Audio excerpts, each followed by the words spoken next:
You know, sometimes I hear old classic music and it fits so perfectly for a character, and you don't think about it at the time, and then you start listening to it and you're like, huh. Ow. Sorry, chat. I'm tending to the talons. They need tending. I'm firing off strays into my face. Ow. Oh. Wish I had my Dremel. That would work so much easier. But yeah. Talon shards away! Exactly. If I can figure out how to weaponize it, that'd be great. Well, weaponize it against everything but me.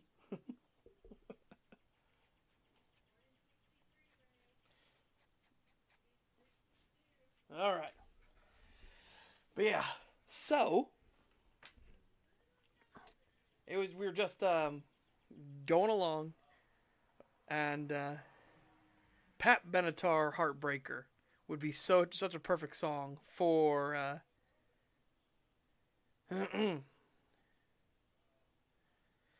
would be such a perfect song for Jonathan Olfither of Smiling Wolf Studios.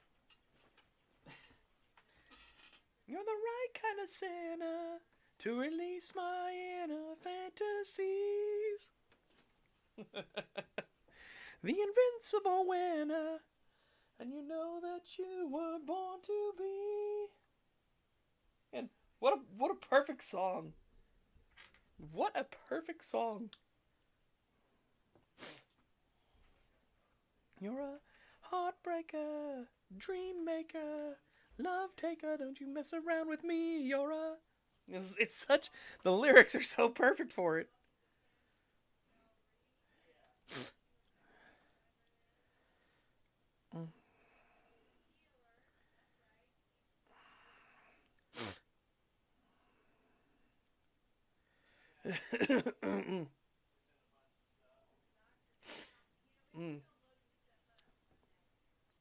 Anyways, so today I'm going to read from Grey Wolf.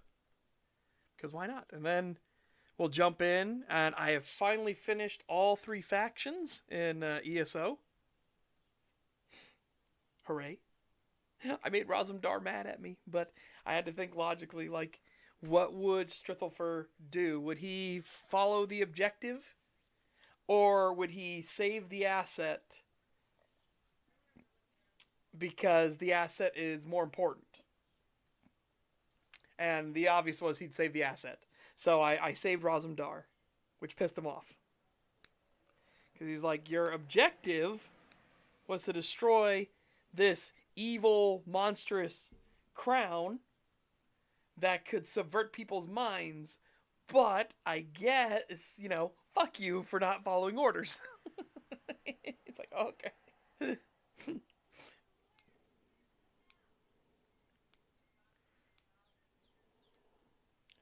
Like, sorry, Roz, I feel like you're more valuable alive than destroying the crown is.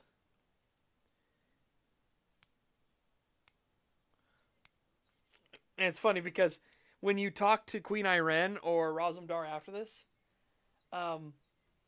she mentions, like, Raz is still very mad at you, but I'm sure he'll come around. And you look at him and he's just like, ugh. I guess you're the moon hallowed, and the champions need a hallowed. Whatever. Just one day maybe I'll come around and we can have a drink. What's amazing is that was a quest where, like, you could actually have a major character die, air quotes, air quotes, air quotes, air quotes, air quotes, because he manages to barely survive. He's injured for a while. But it was genuinely a surprise. Like, here, you're going to have a major character kick the bucket. But he manages to to barely survive. And they set up the full death flag too. Like you can reminisce with them on the other side of the bars and stuff. And you can actually talk with them and everything and be like, yeah, like, oh, those are some good times we had. Good times, good vibes. It'd be a shame. Be a shame that that's all gone. But let it be known that Razum Dar gave his life for the Dominion. And for Queen Irene, his best friend. He's like, I'm only sad that I'll not get to tell you the story about the bear. And so obviously we saved him. Because Strithleford would be like, no, the asset's more important.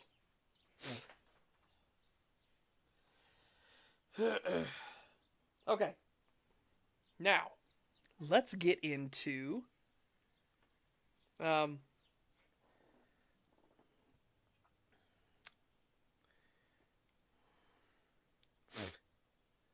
yeah, let's get into Grey Wolf, shall we? So remember, this is the one from the perspective of William Lowell after the Awakening. It was often the most unexpectedly mundane things that functioned as the greatest implements of interrogation. While the mage sat staring at the man, it was the audible clicking of the clock, placed perfectly to draw the eye, that would play the largest part in unnerving someone. The constant ticking filled the void of sound as the subject awaited the outcome of whatever interrogation or interview they were currently undergoing. As the seconds ticked by, so many would lose their cool and let the nervous thoughts creep into themselves. William Lowell was not like them. He had been with the National Defense Agency for over a decade, the High Clearance Assault Team for nearly the entirety, and even the Custodial Department. To the outside world, the latter seemed as if a rookie posting or taken for face value. But for internal knowledge, it made him a serious concern for all parties involved. When an agency, with an obsession for obfuscating everything, let that lack of oversight lead into corruption, who would you contact to clean it up? Thus, the most mundanely named, yet completely appropriate department in the entirety of the NDA's web of lies, half-truths, and constant demand for secrecy. Those secrets are why William was here now, in this very room, with 2 binders filled to the brim with paperwork, photos, and all the damning evidence he could muster. Sitting opposite him in a seat with a high back and well-maintained,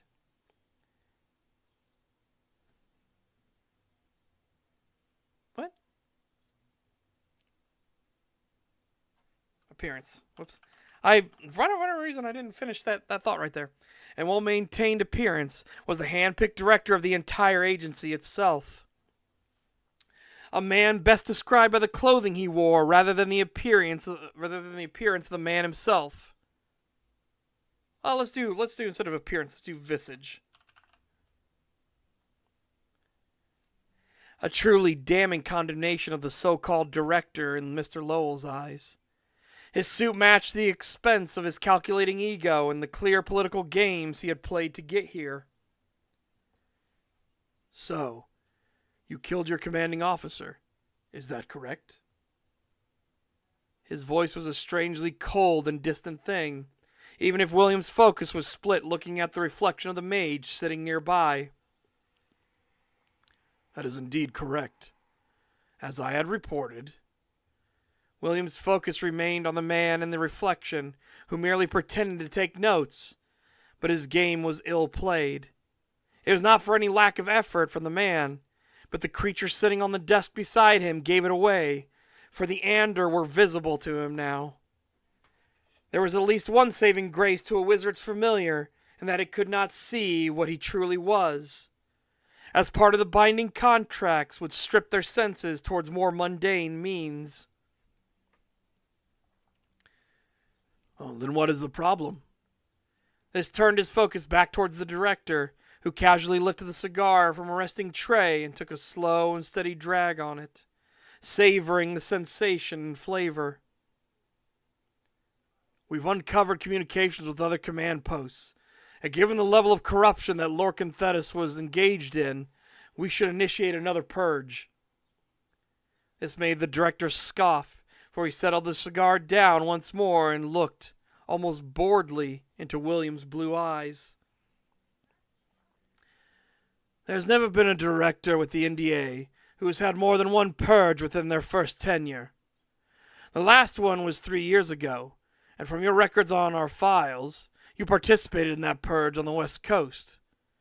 Were I to initiate another purge, it would give the impression that we were not thorough enough the first time, and that would make the NDA look weak. This assumption made Mr. Lowell growl inwardly, a sensation he very much wanted to let out, but kept suppressed. Who rightly cared if they engaged in another purge? If it was what was needed to ensure the sanctity and good nature of the NDA, then so be it. Yet William was not a man of politics and scheming. He was one for solutions and getting to work. To what does that matter? We have a non-functional agency engaging in far worse corruption than what started the purge 3 years ago. The director simply rolled his eyes and leaned forward at his desk. Look, you got the bastard. William certainly had, using an axe he summoned to his hand from a blessing given to him by Mani the Moon herself. Such candidness would not go over well, so Mr. Lowell bit his tongue and waited for the man to finish. You chopped off the head of the snake, and I appreciate that you came to me with all the evidence to show why you did it. The head of the snake? Are you serious? Son, you don't seem to understand what I'm getting at. The Chancellor has been running a clean-up campaign against corruption within the government for a long time. I echoed and encouraged his stance, and you will note that during my first year as director, I held a purge. Now the Chancellor is up for re-election once more, and if it gets revealed to the pub, the casual dismissal was more than enough. Let me stop you right there. I came here to perform my duty in the appropriate manner and through the appropriate channels. And it has been noted, Will. But we can't just drop everything at the whim of one man. The wheels already started turning, and William now looked at the director, not as someone to assist, but an obstacle to be brought down. Well, I have some bad news for your public outlook. I didn't bring the only copy of the evidence here. Multiple other departments and special interest groups have their own. He delivered the words in as cold and matter-of-fact manner as he could muster. Watching the expression darken on the director's face told him all he needed to know as William slowly rose from the chair. Given the languid movement, the mage that was acting as guard did not jump to his feet, but casually stood as well, keeping his eyes trained intently on the man. That was very foolish of you. I can't agree. It seems it was the smartest decision I made. And coming to an empty suit was indeed foolish. No need to get up, Director. I'll let myself out. William didn't wait and turned, even as the man grumbled behind his back, for he quickly left the office. Given the meeting had gone so poorly, he knew he was unlikely to be let out of the building itself, unless he came with a plan and turned not towards the exit route, but the bathrooms. Back in the office, the director was fuming, but he had dealt with such upstarts before, those who were too bold and ambitious for their station. So what if William had worked with the custodial crews, and his record was exemplary?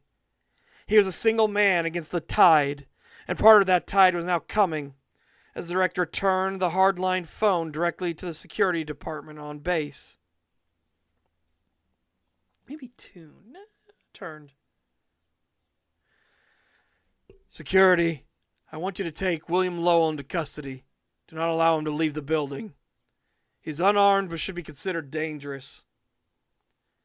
The response on the line confirmed they'd received the orders, unless the director placed the phone back on the receiver and looked over at the mage. That fucking prick. Hopefully he comes quietly. Did you pick up anything off of him? The mage gave a shake of his head and looked down to his familiar. The strangely shaped porcelain doll confirmed they had sensed nothing about the man. Should I go and... No. I want you to stay here in case he tries something stupid when security closes in. Just then the phone rang in his office and the director picked it up once more. Yes? Did you get him? No, sir. You may want to come to the bathroom nearest your office. To say the director was confused would have been an understatement. But he quickly marshaled more security, along with the mage bodyguard, to join him. Outside the bathroom were several armed security, while one came from inside and gave a slight bow of his head to the director. Why is everyone standing around here for? Well, sir, he went into the bathroom and then... The security team all looked between each other and then went back inside. The director raised a brow and followed soon after, as did the mage, before they all came to stand before the mirror. There, scratched in the surface, were the simple words, "You made your choice." As they all stood there confused within the interior bathroom of a government complex deep in the heart of the capital of Resentia, they had no idea just how bad the choice they would get. How bad the choice would get, yep. So that's the initial opening. I'm going to go into chapter 1 here in a moment. What do you think of the initial opening as like a methodology to hook people in? Because remember, this is you should be reading Grey Wolf after Guardians of Nature to begin with. But you never know. People can jump in at any time. Weird, but it happens. Whoop.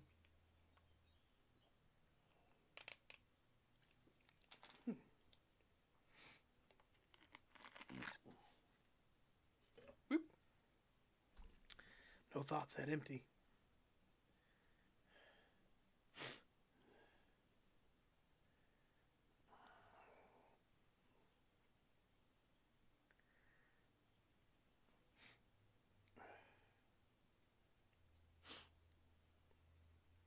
Okay.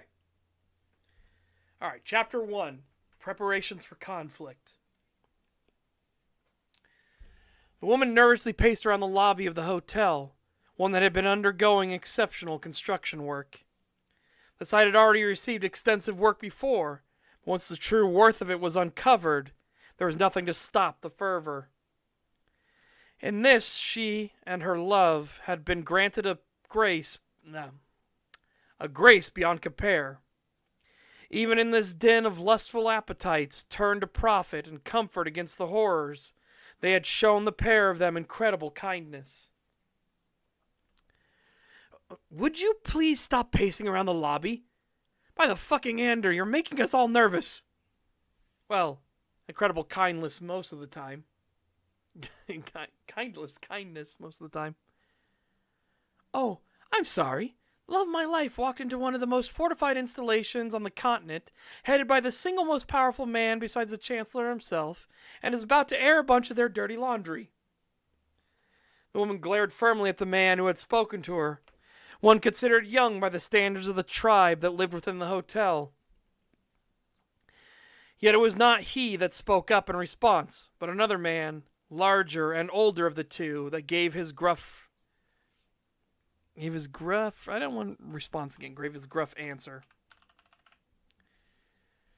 Lighten up, Lester. Samantha Baker Lowell.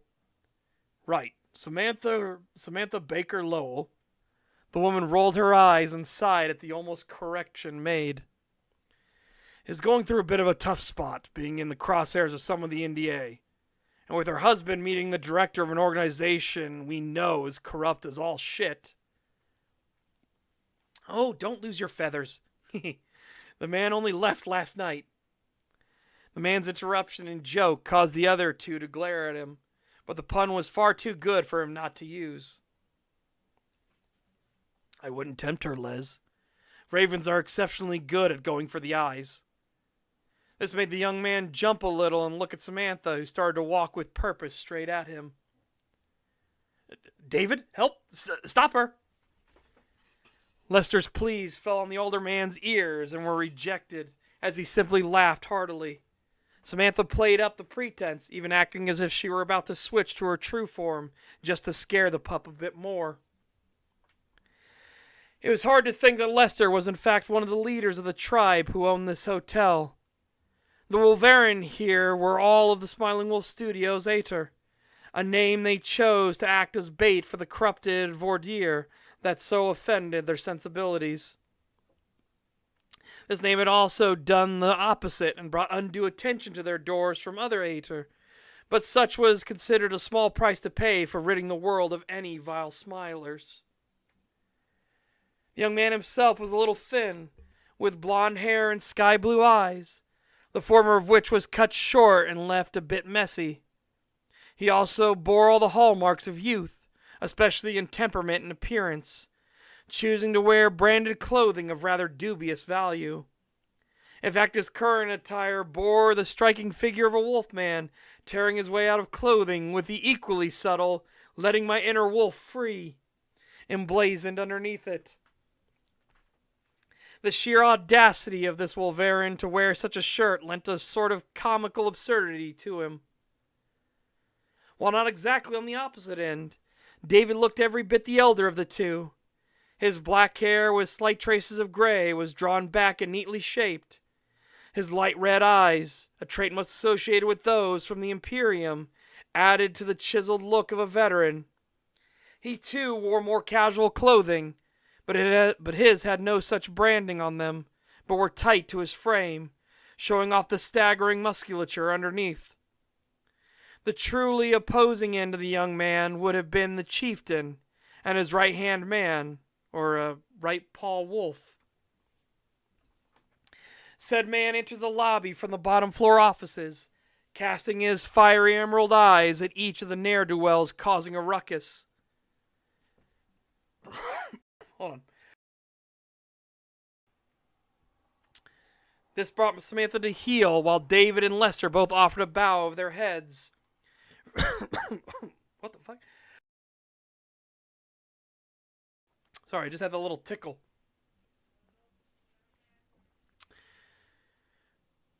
This brought Samantha to heel, while David and Lester both offered a bow of their heads. For though they shared the same rank as the man, he was higher on the tribe's totem pole. His wrinkled old face spoke of wisdom that contrasted the glare of youth from those eyes, as well as the mop of a mustache and beard that covered his mouth entirely. His slightly hunched posture was a ruse to all who knew of the man.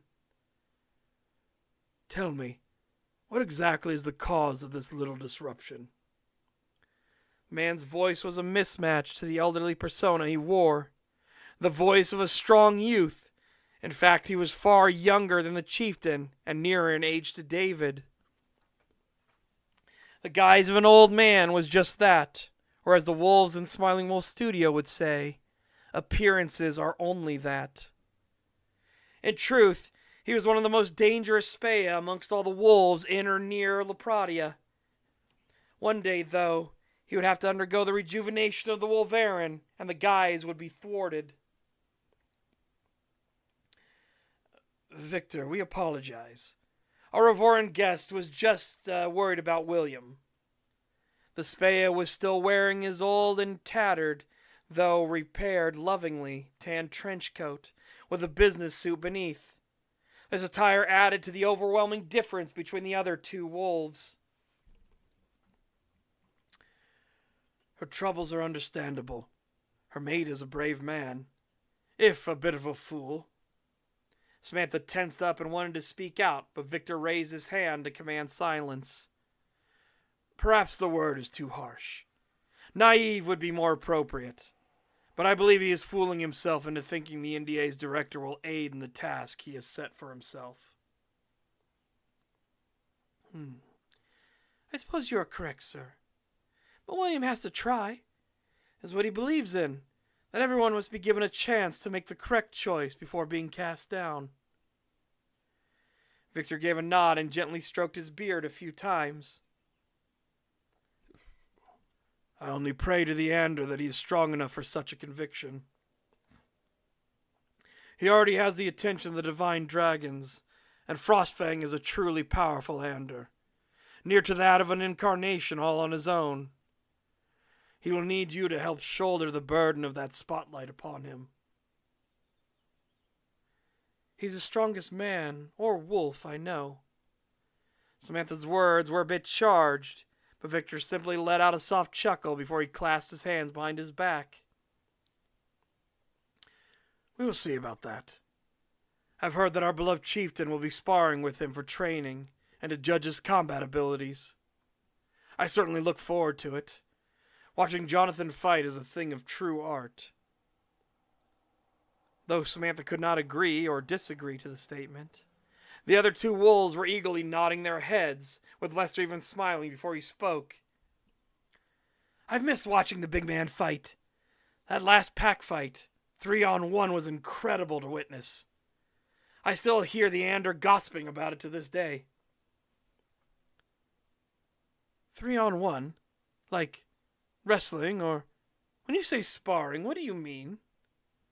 Samantha asked, slightly tilting her head, a trait shared between the wolves and the ravens. Victor raised a brow and then gave a nod of his head as he remembered her relative inexperience as a raven vordeer. Us Wolverin, for I cannot speak for the Revorin, train brutally hard for the fights that matter. Thus our sparring is full usage of abilities, within reason of younger challenging older, and to the drop. That means, young lady, to whoever blacks out first.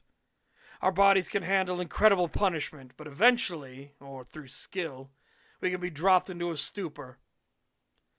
This made her tense up and look between all three wolves standing with her in the lobby. Has anyone died in these? Depending on your definition, temporary loss of function has occurred many times. But we have our regenerative capabilities and the Guthi on standby. This is when Lester waved a hand and gave a smirk. We've never had anyone fully die, but some do go into a near-death state. It'll become obvious in a fight when one of our kind is down and out and cannot continue the fight. Well, that sounds positively dreadful. Samantha folded her arms under her chest and closed her eyes while her foot started tapping. The audacity of these wolves was staggering sometimes, but she was grateful for their strength. That power would be needed going forward if William's initial plan fell through, for there was no way he would allow the NDA to exist in its current state going forward. Before further discussions could be had, the front doors to the hotel opened as a man entered into the mudroom, a bit overselling the function, as the initial landing was often called.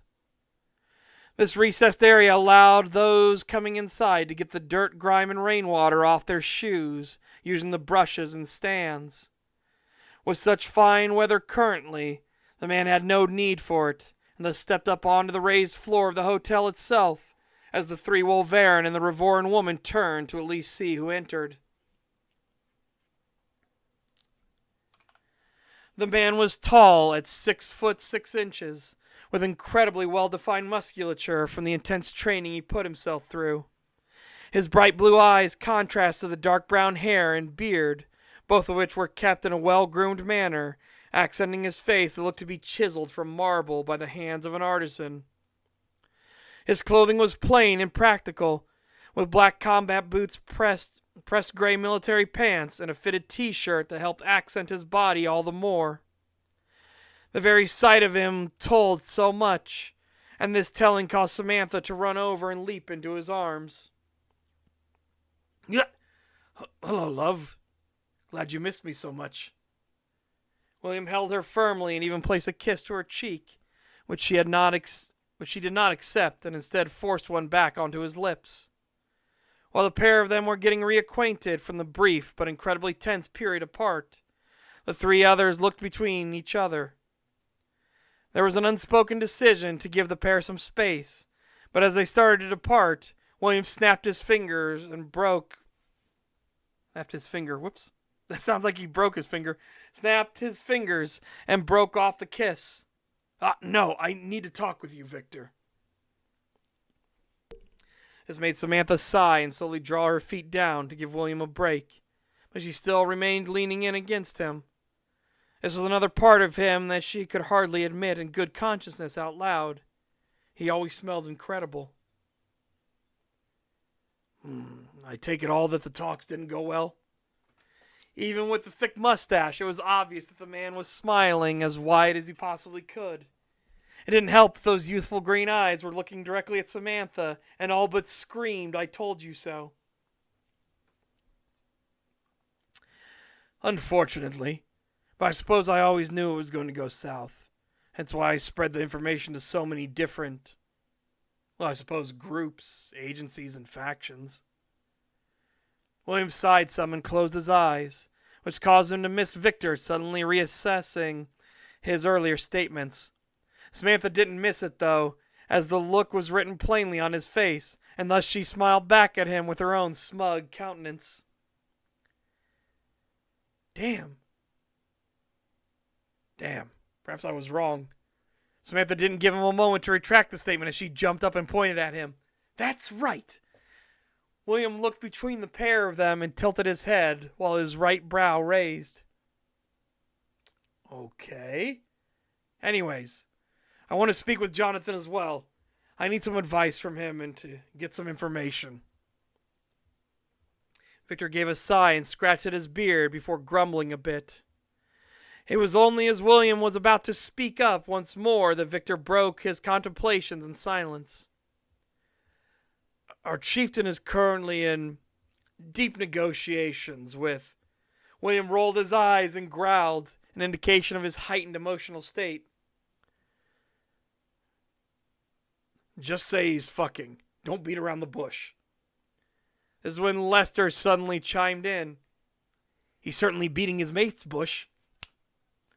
The collective groan coming from everyone did not thwart the man's efforts. Emboldened by the reaction, he cheerfully laughed and waved off and wandered off towards the dining hall, leaving David and Victor both embarrassed. I swear on all the Ander, that man is genuinely reliable when it counts. David offered up the excuse, but William didn't need it and instead spoke up. I understand. I don't judge him for the asides and jokes. I don't know his capabilities in a crisis. That's more important to me. I will trust that your tribe, your Ater, am I saying that right? Victor and David nodded. Right. Your Ater are competent enough to not put someone detrimental into leadership. All right. And that's where we're at to now.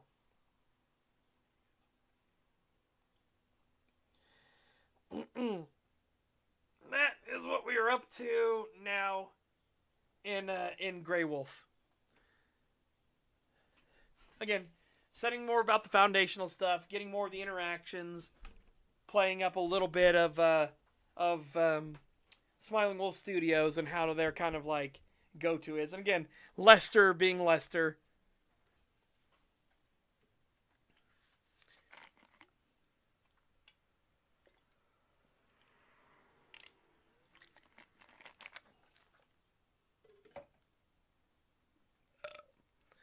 Yeah, in House of Desires, Lester is going to get some of the jokes turned back on him. Because obviously, what would your first gut reaction be to hearing a man named Lester, right? Especially one that's this much of a goofball. Like, again, remember, he's wearing a t-shirt. Lester is a Wolverine that is wearing a t-shirt that is literally a wolf man ripping out of his clothes that says on the shirt itself, letting my inner wolf out. The sheer audacity and absurdity of Lester is like, oh God. For anyone that knows the truth about him, that he is a werewolf, it's one of those just like, oh god, you are just a goofball. Exactly. Is Lester's first name Mo? Again, he's gonna get called that in House of Desires. When Lester starts acting up, one of the other characters is gonna be like, "Okay, be quiet now, Mo." He'll be like, "My name's Lester." Yeah, Mo Lester. And given he's kind of infamous, yeah. Given he's kind of infamous. Oh yeah, the shirt's bad without context. It's so tacky. It is such like a terrible shirt. And in context, it makes it worse. Because the audacity of this motherfucker. The audacity of him. But without context, it's just a really awful, like, very garish shirt, right? It's one of those shirts you look at and you're just like, oh god. Like, you're a weirdo. I will not talk with you. I see your shirt. I see it. I see what's on it. Goodbye. We will not engage in communications. But yeah, and then in context, it's even worse because if you know he's a werewolf and he's one of the Wolverine, you know, like, it's just like, oh god, it's so on the nose it hurts. It's so on the nose, it fucking hurts.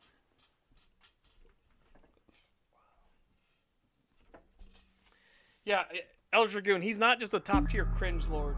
He's literally the personification of like, I was born in the cringe. You merely adopted it. That's just who he is. Remember, in Guardians of Nature, he got in trouble because he was banging one of the porn stars in the boss's chair. So when Jonathan Olfither showed up into the meeting room and he saw him in the chair with her, he's like, "Are you fucking kidding me? Are you kidding me?" And that's why Lester wasn't allowed to participate in the game. Watch your pockets. All right. Whoop. Welcome. We're here in Murkmire because I started doing Murkmire, and I wanted to showcase a fun quest thing. So you get what you think is going to be a moral choice quest, right? There's a land dispute that's going on. I need to set up the nature of this quest. There is a land dispute going on where a salt rice farmer has died. Now, her business partner has declared that he now owns the rights to the salt rice farm, because she owed debts to him. Now we have to burn the chair. Everyone liked that chair, and you ruined it, yeah, basically. But it's also why he was having to clean the entire office for weeks. It's like, oh, so that's why you had him cleaning for weeks. Like, yep, and that's also why he's not participating in the game. Anyways, so the salt farm that's out here, which I think it was, no, that's the Gathering Hut. It's out here in the marsh. Anyways, the one guy, he's a businessman. He says he owns it because she has debts to him, and the debts are confirmed. She did have debts to him. Her sister, though, which the Argonians, if it's familial bloodline, it's egg sister. So her egg sister says that no, she should get the farm because familial connection, right? So you are asked to investigate from the go-between. Hang on, I wonder if they're still in the tavern, so we can talk. By the way, the name of the tavern. The Lusty Argonian Footmen.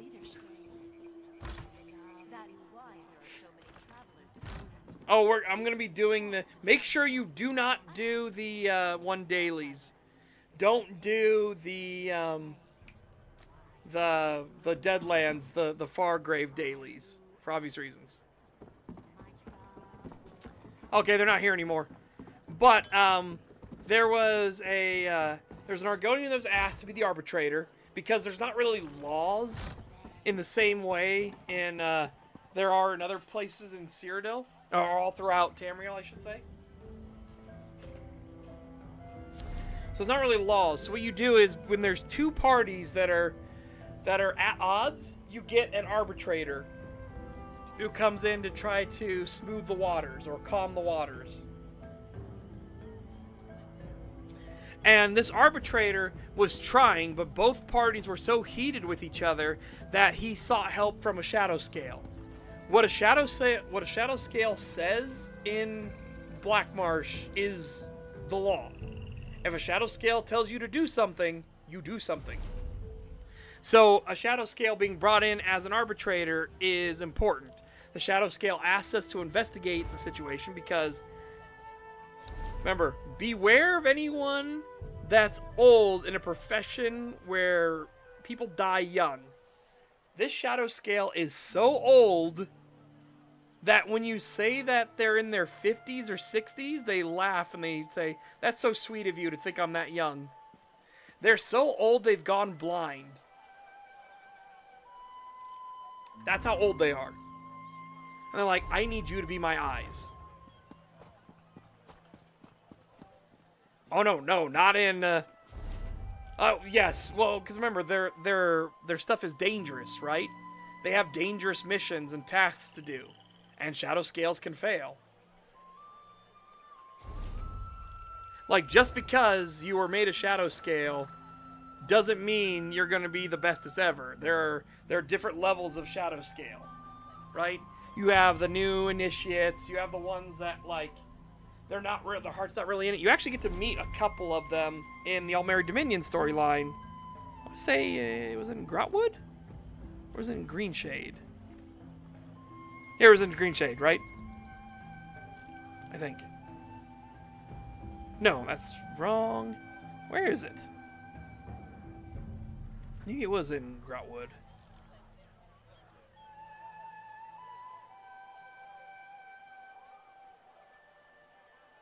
Oh, here it is. Yeah, the Grey Mire. So, two former Shadow Scales helped a bunch of Argonians escape, and they decided to set up a new life, right? The Dark Elves swarm around it, seeming to busy themselves, but accomplish. Oh, no. Shadow Scales are the sacred assassins of the Saxoleel. Any Argonian, any Saxoleel born under the sign of the Shadow, under the constellation of the Shadow, is immediately taken to be inducted into the Dark Brotherhood and become a Shadow Scale. You have to. And Shadow Scales are like they are the spies, assassins, and stuff like that, and scouts of the Argonians. And so if a Shadow Scale says anything, and Blackmarsh, you do it. That is their role. Because remember, the Argonians of Saxoleel worship Sithis. Now, so anyway, we get this dispute, right? So we are asked to gather information.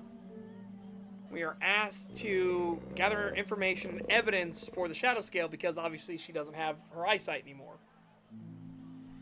So we find out that the sister is a drunken mess, and she didn't really care for the farm or anything like that. She plans on selling it the moment she gets it.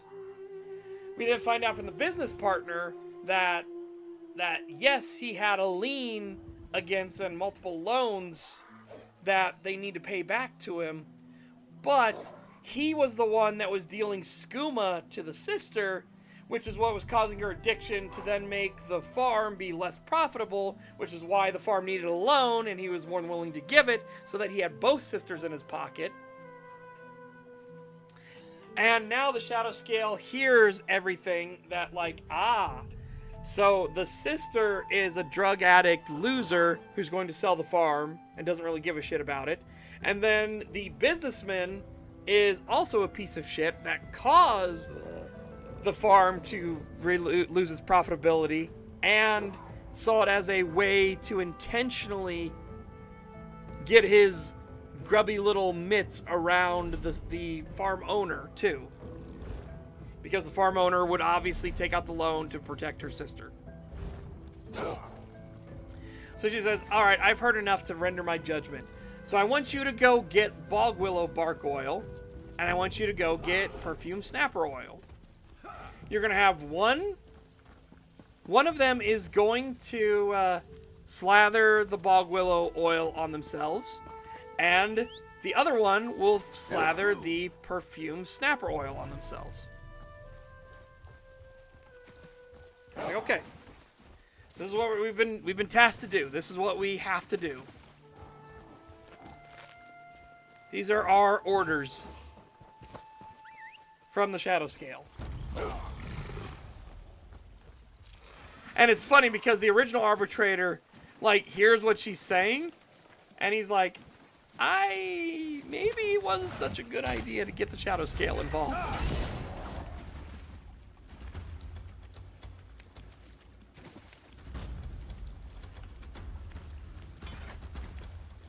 I love this fishing animation, by the way.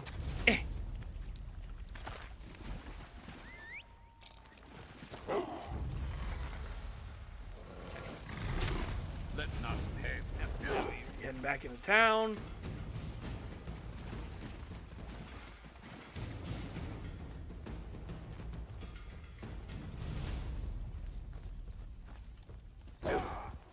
Can't even hear myself think here. Though the Saxleo generally choose to live in tribes based around a history, Lilmoth is a merchant. Can't even hear myself think here. It seems that Cyrodiilic Collection has just found something worthwhile. Your eyes are as lovely as muddy puddles. Her eyes are as lovely as muddy puddles. You again. Here to tell me the Shadow Scale's judgment, are you? Well, let me hear it. Husband wants you to negotiate with Nurhi at the town's entrance.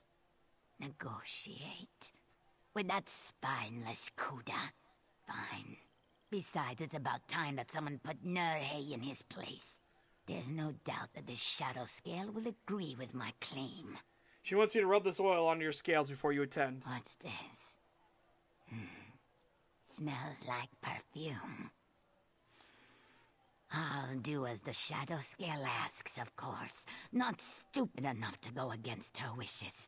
And I'll attend the meeting, too. Make no mistake. I'll see you there. Good luck getting Nurhi to agree to come. He hasn't deigned to speak to me once since Kimaru died. Just uses Chiksu to relay messages. I'm gonna read some of your letters between you and Nurhi. Oh, so you finally caught wind of the truth, did you? Nurhi's the whole reason I'm like this, you know. Gave me my first bottle of skooma free of charge. The bottles afterward, of course, were plenty costly.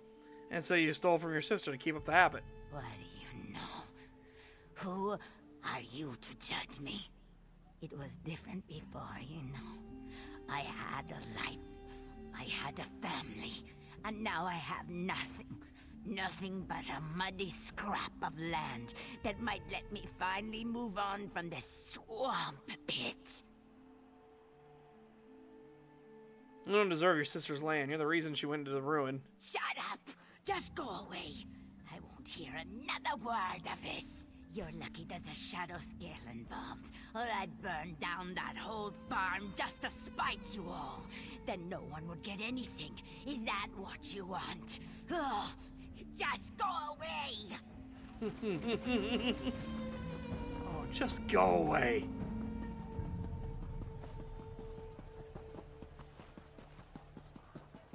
A lot of the DLC storylines are really fucking good. Quest lines and everything, too. It seems that Cyrodiilic Collection has just found something worthwhile. Their Khajiit lockpicker just bought a round of... Oh yeah, we'll split the child in half.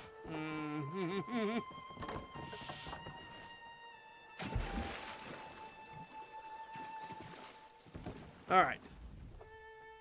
Ah, my esteemed Biko. I'm sure you'll come with good tidings. After all, my claim is as strong as the roots of the Hist. You must meet Sulakesh at the town's entrance, but first rub this oil on your scales. What? Rub oil into my scales? Whatever for? It's part of a shadow scale negotiating ceremony. Negotiate? Is the matter not settled? All right. I'm not foolish enough to go against the Shadow Scale's command. Besides, my words are sure to sway all present. Here's the oil. I'll make sure to attend the negotiation. You needn't trouble yourself further. I'm gonna find some letters between you and Paisa. Oh? Not surprising. We wrote a lot of letters to each other. Paisa would often conduct business on behalf of her egg sister. Specifically about how you supplied Paisa with skooma and then indebted both sisters. Just what do you think you're implying? You listen to me, mudfish, and you listen well. My business is all above board, and I do not give one lick of a toad's backside what you think you found. Now go jump on the bog.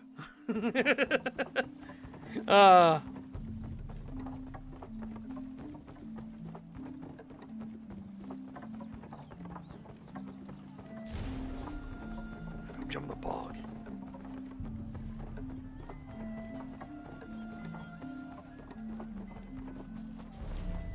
Alright.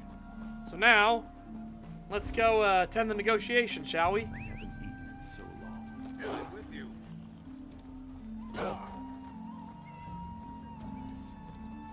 Though the Saxleo generally choose to live in tribes based on history. Thank you both for agreeing to this negotiation. Of course. Far be it from me to deny the wisdom of a shadow scale. Oh, please. Let's just get this over with. Before we begin negotiations, I want the two of you to shake hands, amicably, to show your good intentions in coming here.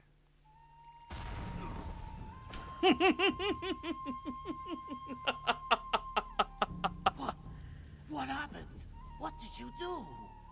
What was asked of me, I resolved their dispute. I entrust the farm to you, Chukzu. You do best to not disappoint me.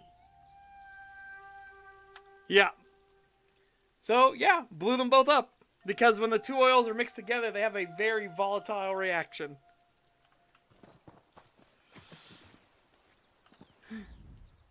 By the Hist, did you see that?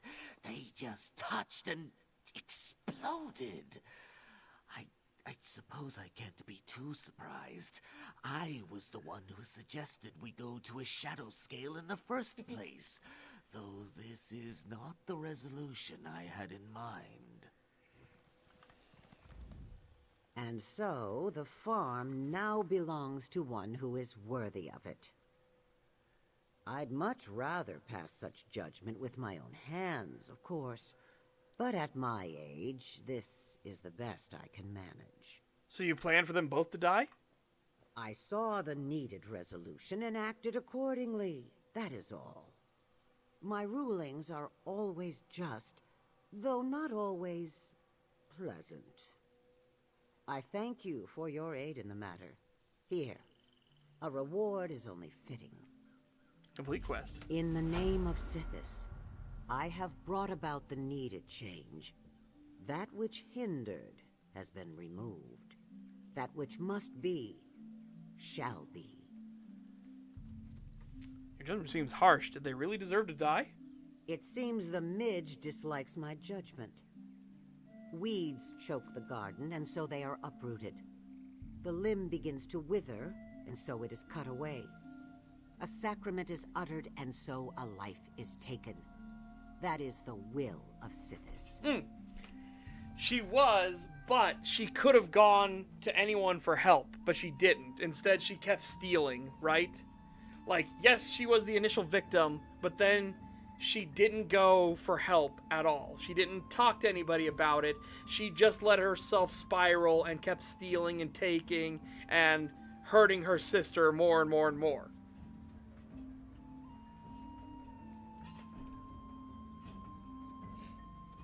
So, yeah.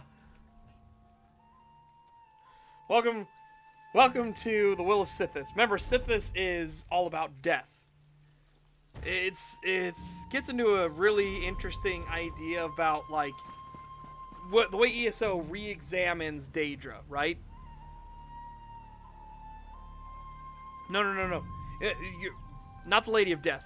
The Night Mother is the wife of Sithis. Sithis is the god of the void, right?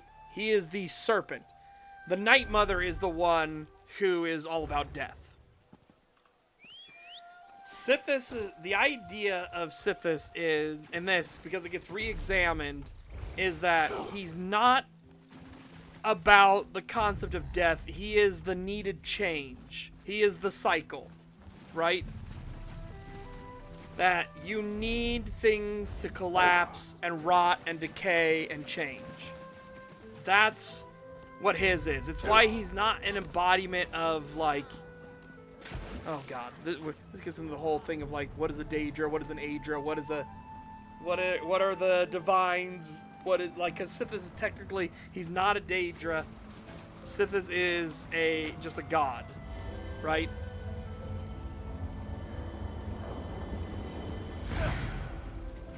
Yeah, and again, I'm not saying that, like, she shouldn't have struggled or anything like that. No. But she could have reached out to ask for help at any time. But she didn't. She wallowed instead. Instead of asking for help at all, she just kept abusing her sister. Building up a staff. Good thinking. I forgot there was a quest here. I was just going over here just to get stuff. Yeah, it was the next part of going through everything. Let's do the quest while we're here. Oh yeah, this is where you get the thing. This is the calendar.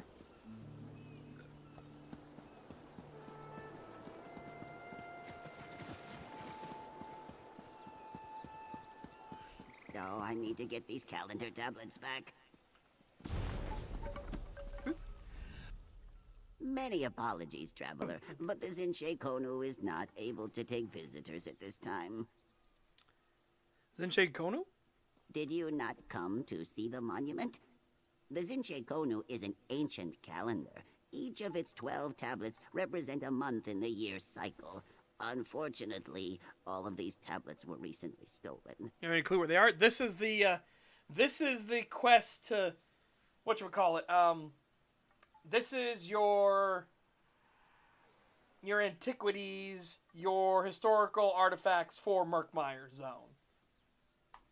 That's the sting. The thief left behind a book of riddles describing each tablet's location. However, I must admit that I am unfamiliar with much of Murkmire. It took me days to piece together the first tablet's location.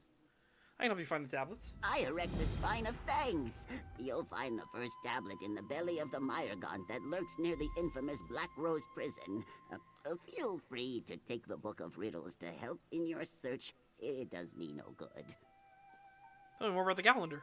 Oh, the Zinche Konu is not merely a calendar. It is a powerful kuvaste, a catalyst of needed change. When seeds must grow, it gives us rain. When sprouts sink in mud, it brings the sun. As Jekawas, it is my duty to watch over the monument. Yep. Yeah, exploration task. That is one of its purposes, yes. It would take 100 tongues, 100 years to speak all of the Zinche Konu's secrets. It is one of the few remaining monuments from our days of stone nests. Days of Stone Nests? The Days of Stone Nests is one of the many terms used to describe the period of time when the Saxhleel created Zanmir, with the foolish notion that we could build that which time would not change. We have now learned better, of course. Alright, now why would the thief leave a book of riddles? To mock me, I'm sure. After all, I lack both the knowledge and means to seek out the tablets myself. The sooner you aid me in this, the better. I would rather suffer 1,000 marionettes than the disapproving gaze of Niswo Parasi. Niswo Parasi? He who held the title of Jekawas before me. Now he is a Niswo, a priest of Sithis. It was Parasi who taught me all I know. I cannot let him know I failed him in such a way. I simply couldn't bear the shame. Yep. But yeah, this is your... I didn't... I hate when I do that.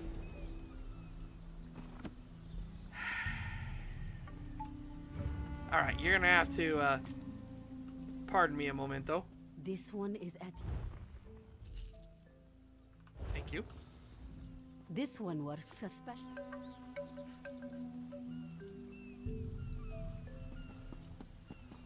Well, that's what I mean.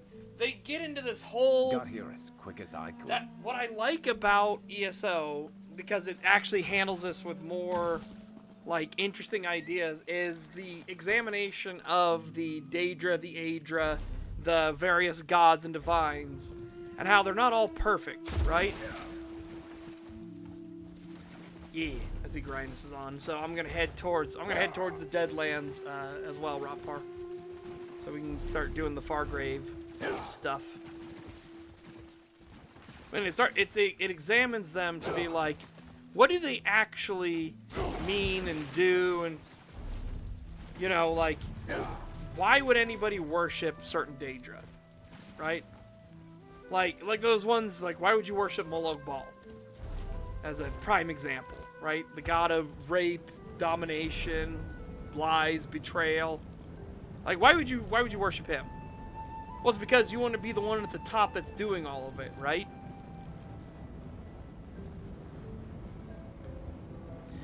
Yeah, that's what I mean. You have the divines, because remember, you have the Aedra, the Daedra, the divines, and then you have the two originator, like the true over-gods. One of them becomes Akatosh, and the other one becomes Sithis, right? They're the contrasts of each other.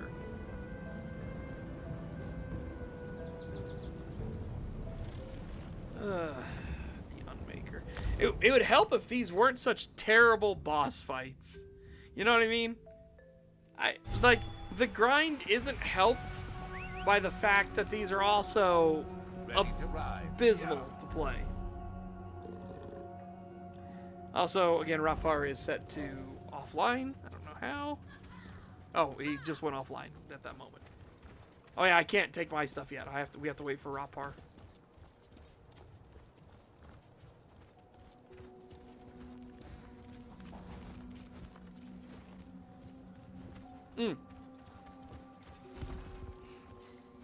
It's because of what they tried to do with the stone houses, right?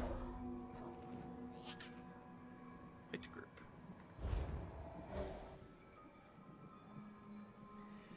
Again, as they tried to say there, they tried to make something that would, like, stand for all time, and they were just like, nah, that's not how this works. That's not how this works.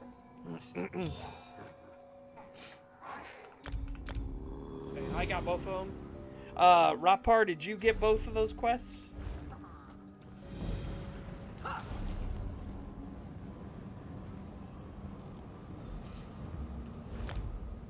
did, yes. Okay, cool.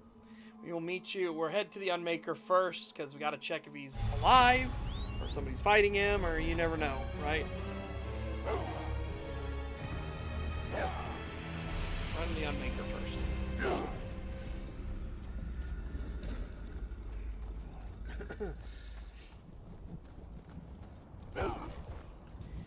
God, though, I tell you what, man, if I get this lead, I'm gonna be so fucking happy.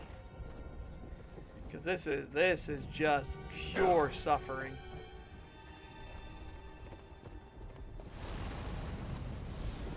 And no one's here. Unmaker is up. Alright. Let's do it.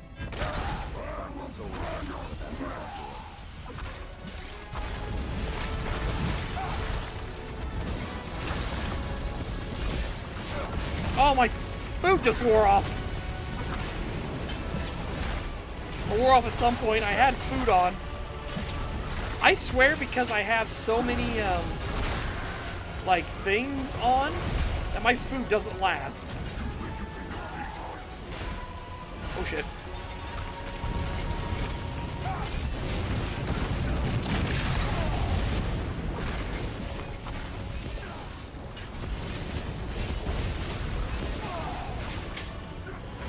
Ow.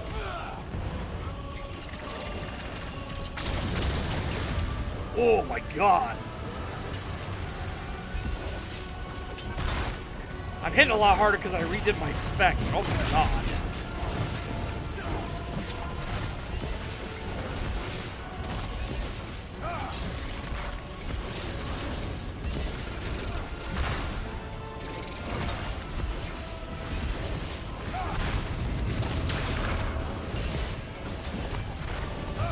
I tried to dodge roll it and I got smoked.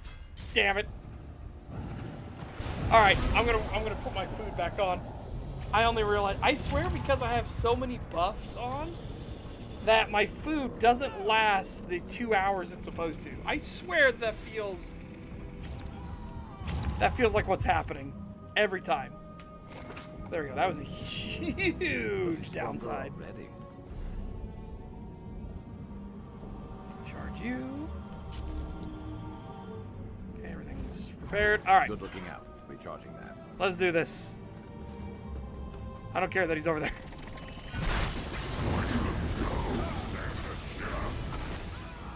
Although, I'm curious why...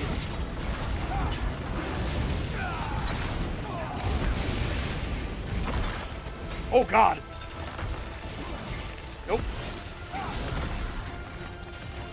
Okay, so he's after Ryanus right now.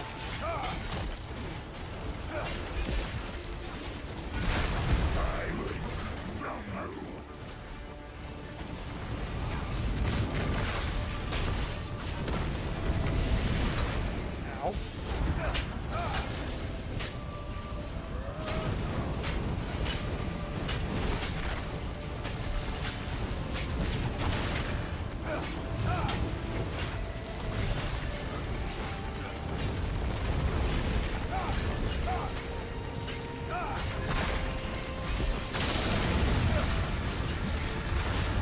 Oh god!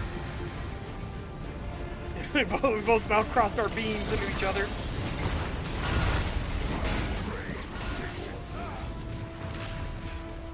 Hooray! There we go, man. But I didn't go in fucking hardcore challenge mode on myself because I didn't have food on. That was much smoother.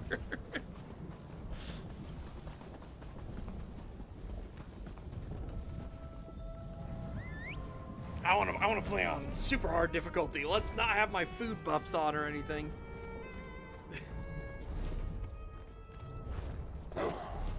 That'll be great. All right, heading for the foundry.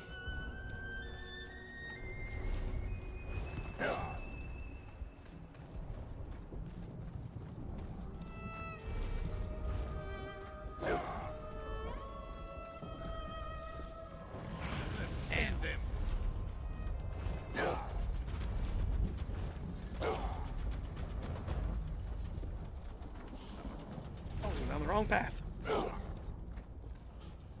have been exciting. Don't just stand there, Scampfoot. Hide! Looks like a good for the adventure. I'm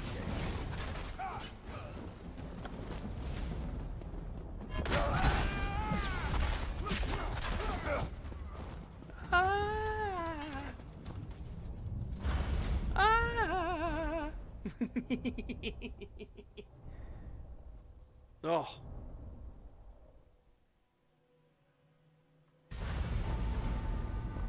Yeah, fair enough, Mishima. Mishima said it as a correction. Not quite. Akatosh and Sithis are aspects of the split original creator god's two halves. Yeah, fair enough.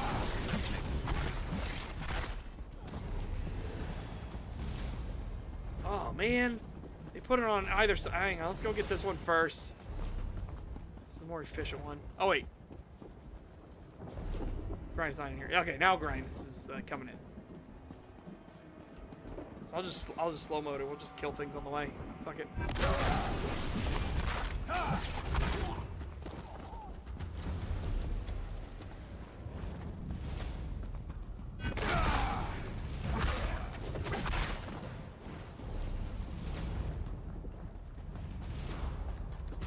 Oh, I went the wrong way.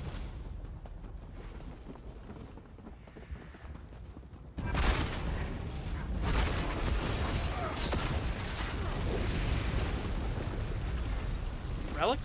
What relic?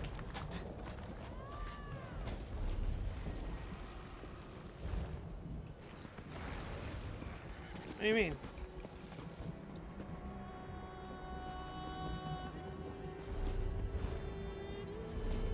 Huh?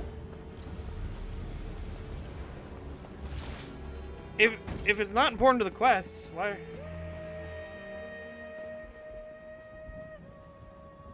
Yeah, it's not important to the quest. Okay. I mean, I guess we're already this way. We might as well go this way.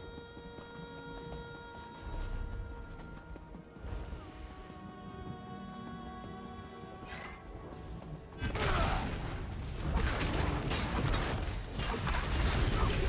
man, I do hit a lot harder now.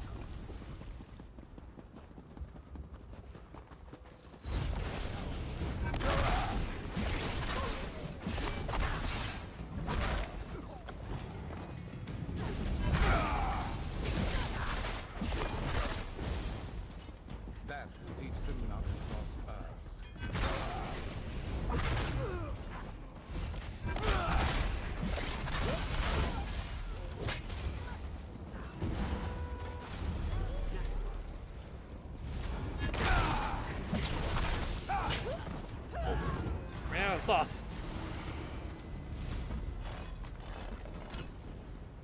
I ran out of sauce.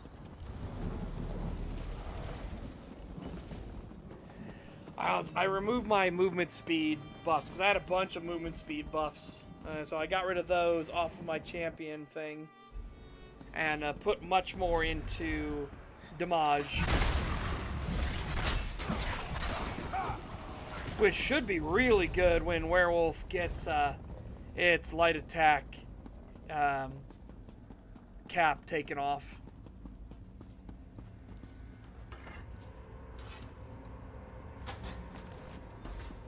Surprisingly long animation for that.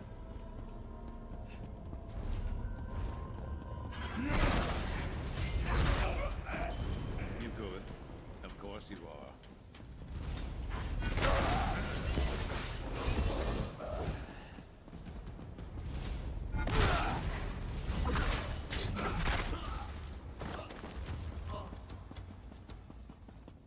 Oh, somebody already killed him. Dang, I liked coming in here to bully this guy. Kind of like a fuck you for making us come here sort of thing.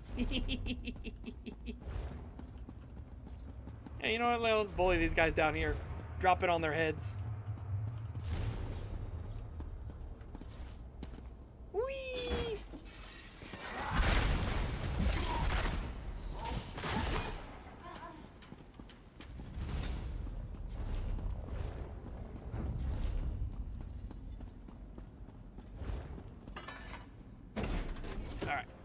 I guess we could teleport back to Fargrave now. Might as well.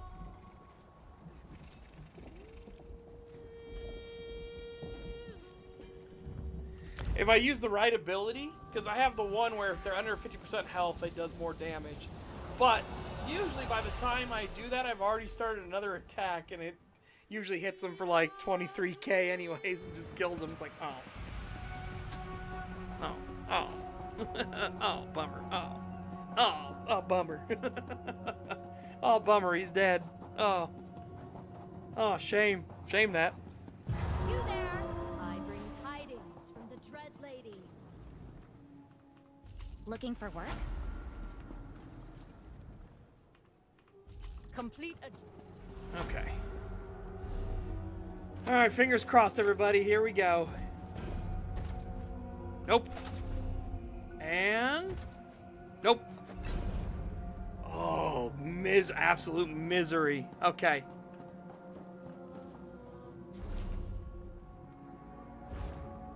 Do not share the quest until after.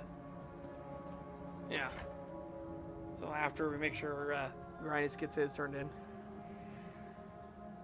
Yep. Exactly. Exactly. That's what I was thinking. That's what I was thinking. Because I didn't pick up my quest yet either. Because we want to make sure we don't accidentally overwrite, right? Alright. Now you can share your quests.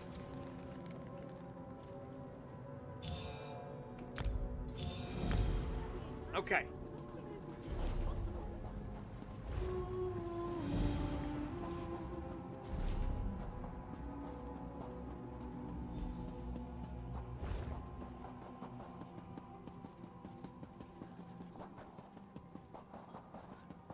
Wait, are these? Do we actually have to talk to these here? Requests your aid.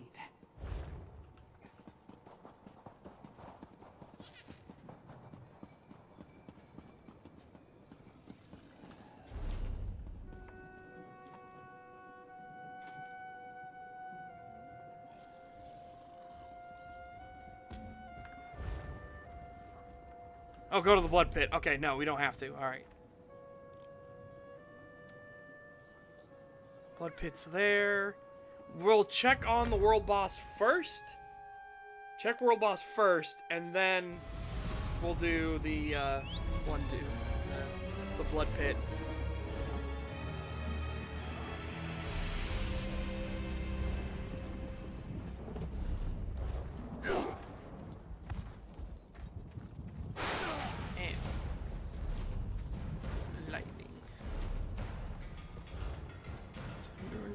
Very, very frightening me. Of course, there should be thunderbolts and lightning. Alright, he is alive.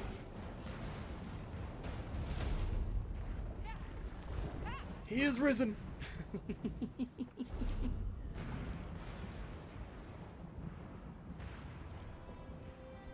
Oh, Grindis on the other side of the zone. We gotta wait for him.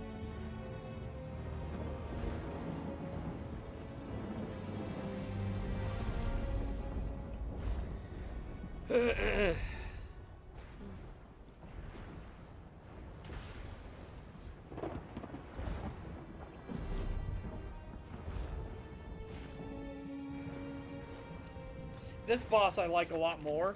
Unmaker is just a pain in the ass. This boss actually has more interesting mechanics to him, other than I just spawned 2 annoying ads.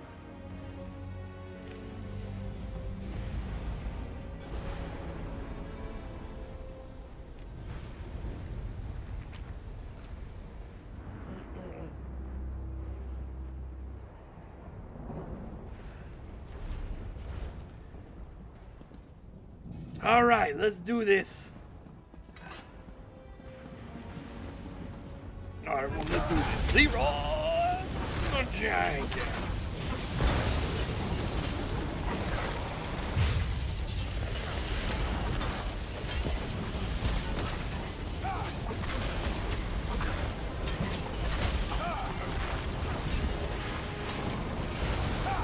Where's Landon? Where's Landon? Alright. Hey.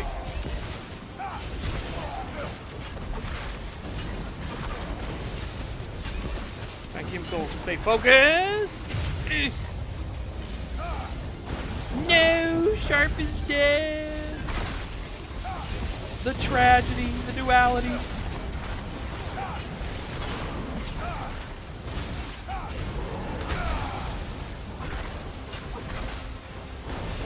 Ah! Well, I dodged most of it.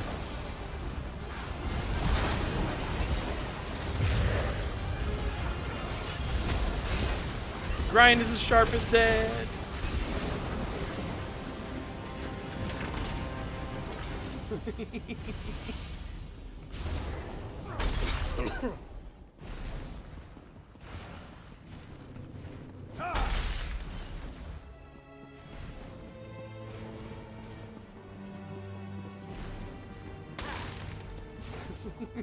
I don't even know who smashed that one. Here we go. Cause I saw both Grindness and Rothpar get it to it at the same time.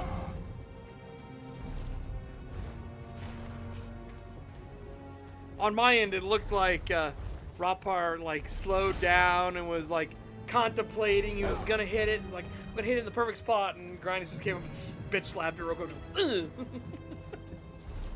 mine! I did it! This is mine! It was all mine! Oh wait, actually... This is closer, right? Yeah. This is closer. I'm gonna take this one. It's mine! It's all mine!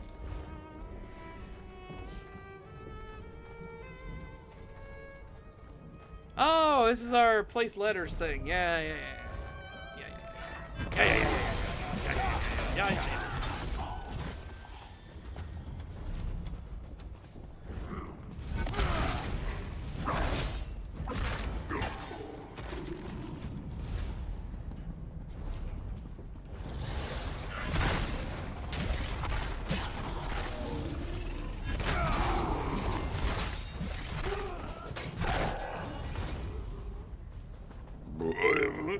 Excuse me. Oh. Absolutely, excuse me. Holy shit, chat. My apologies. Okay. Did that count for you guys? Hoping so. Nice. Survived with a magic pixel.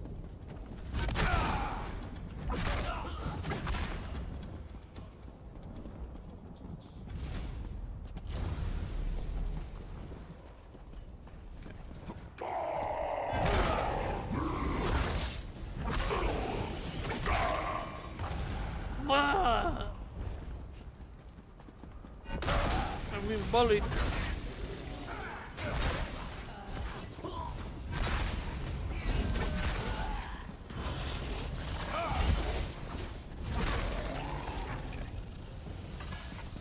Ah! What was that animation? That animation pulled me off the cliff. Oh my god. Animation tried to dunk me in lava. Ready. Alright, I'm just teleporting back. 288 gold.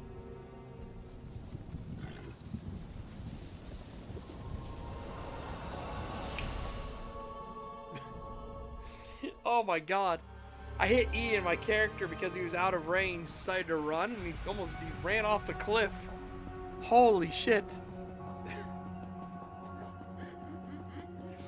My character was suicidal there for a second. You there! I bring tidings from the Dread Lady. You're quick. I have a job. If you take on Alright, please. Please. Please, I beg. I beg. Fuck. Please, I beg. Fuck! Well, we're doing mine now. Hooray! Fargrave connects to multiple planes. Ooh. Have you... We're a group. And I will wait to share mine when you guys are here. the Sarathu tongue does not pay for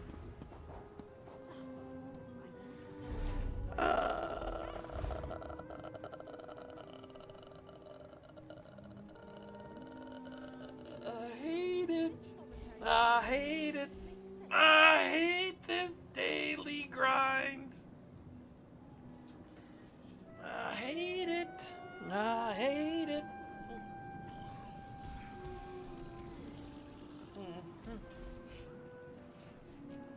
I should check the forums if somebody's already made this post. I can't believe that somebody wouldn't have, but this is just horrible. Okay, so you both are done. Flooded lands. Share.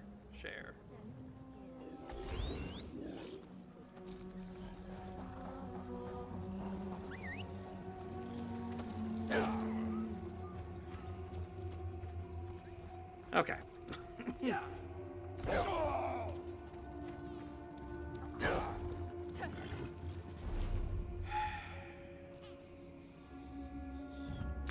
So he's probably not going to be respawned yet, because we got him. So let's go do the delve first, and then we'll run over and check on him.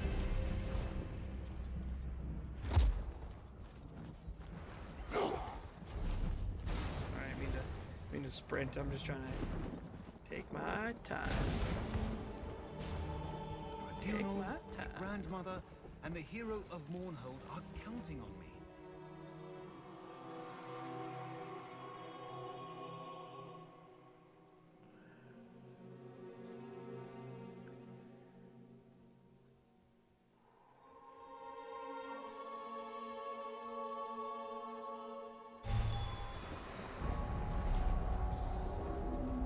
Oh yeah, this is the flowers one. So yeah, so we can literally just go. Yeah, perfect. Perfect. Don't gotta give a shit about it. Don't gotta care. Alright.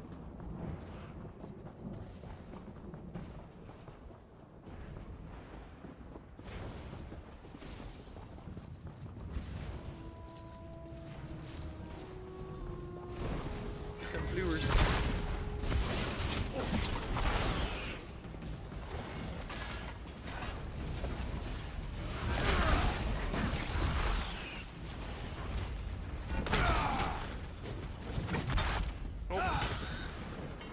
Missed one input.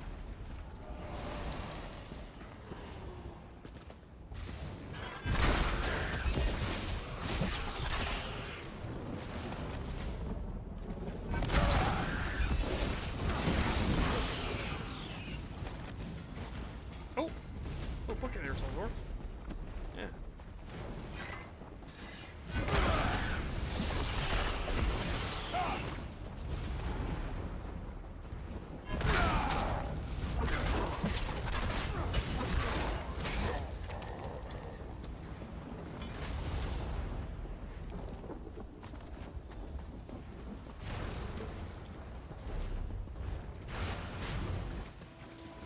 Mud on his face. He got disgraced.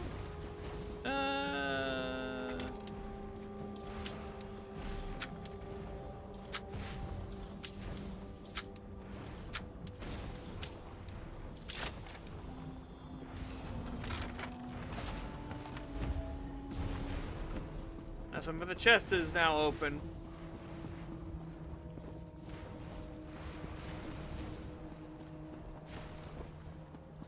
Daggerthur, stupid meme songs. Alright, can we just go straight up this way?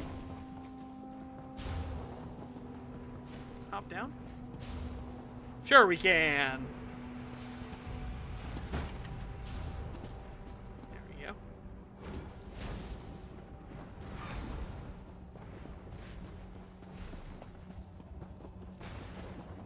And now, go check if our world boss is back alive.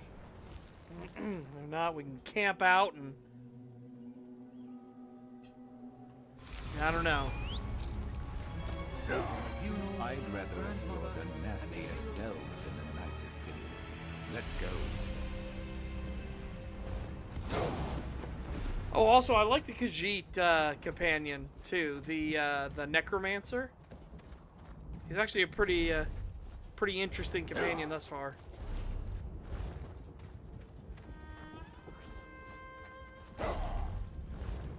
I don't know what his likes and dislikes are, though.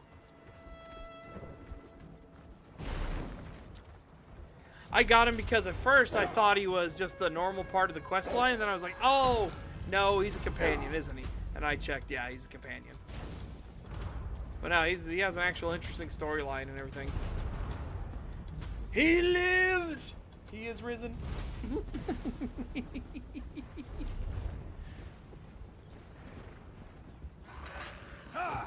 Get out of here. He is risen.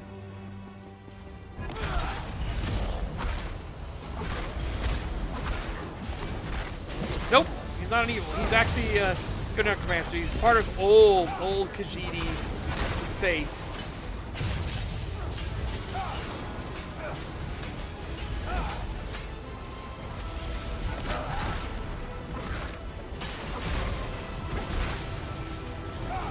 So in old Khajiit faith, the necromancers of the Dark Moon could actually, like,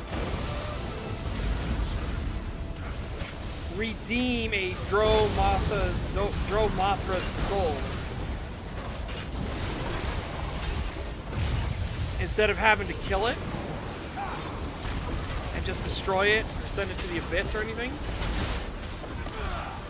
they could actually offer redemption and bring them to Azura's light. But that eventually got replaced by Bondar. I thought I was about to get smoked.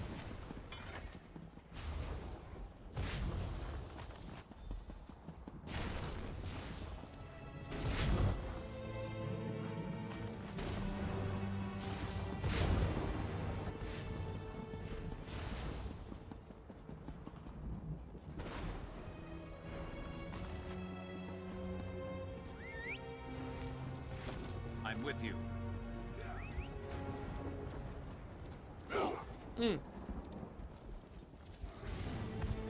Yeah, so his thing, that's what generally makes it fascinating is the fact that back way before, it was the whole idea of there's a redemptive path even in the darkness. Azura's light shines in the darkest of places. So his order, the Dark Moons, would help people and would help people that have been corrupted. And there were the worst ones were the singers. If the moon singers got corrupted, they didn't turn into Dromothra. They turned into something way worse. You there? I bring tidings from the Dread Lady. Oh, you're back. Me. You want to work, and I want.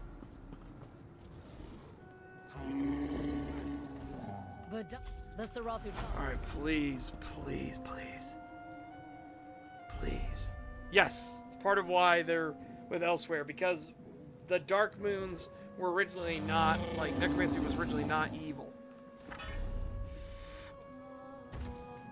Oh, fuck off! Nope. Still got the horrible grind to go, hooray! Hooray for me. You know what? Yeah, we'll try an alt. I'll try it with you, Rapar.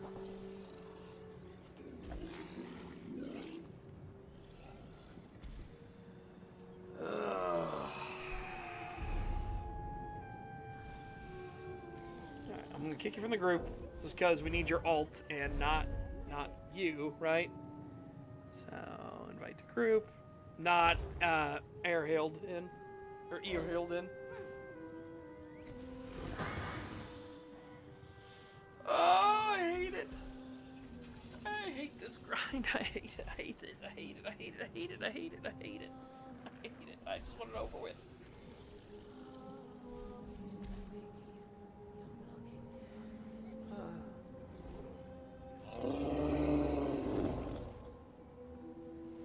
Oh? Oh? You think you're big and bad? Huh? You think you're big and bad?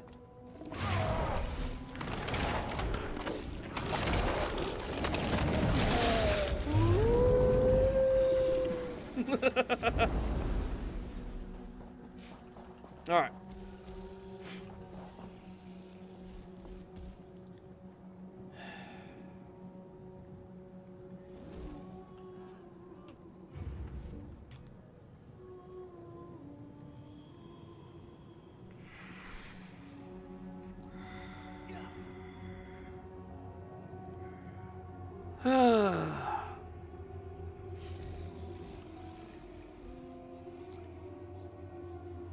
Oh, the misery.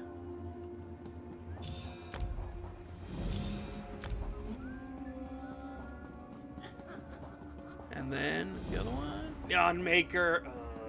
Well, check if the Unmaker's alive.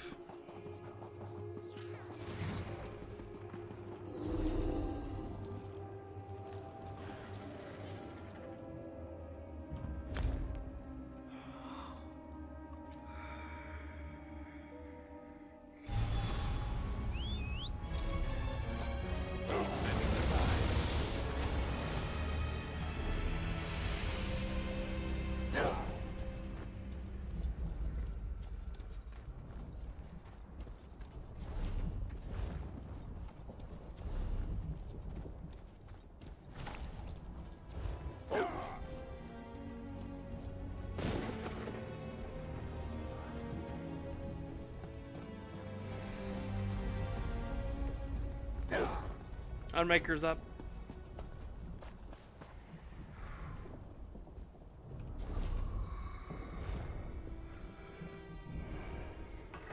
Oh, goodness sakes.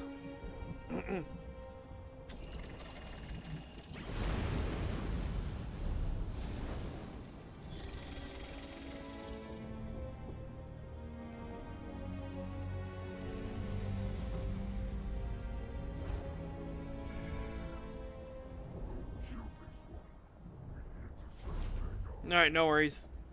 I'll run with you to get to the one, because the other one's across the zone, right?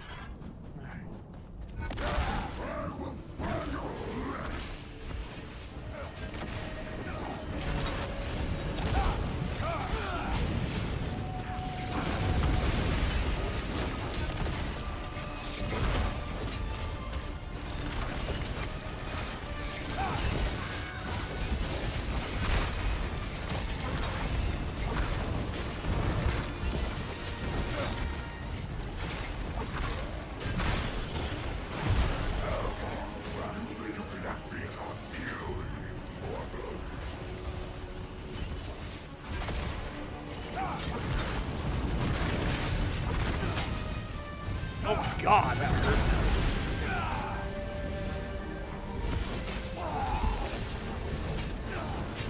There's fuck you. There we go. Cool. It's me, it's me.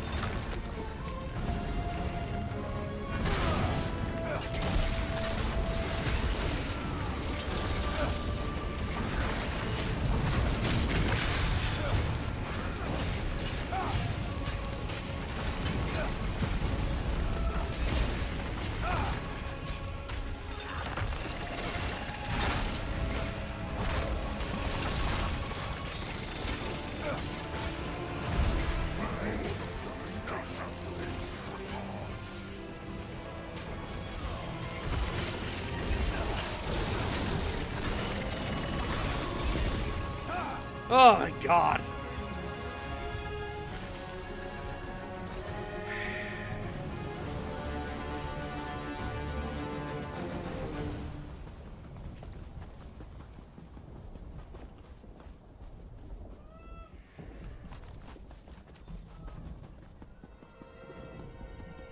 All right.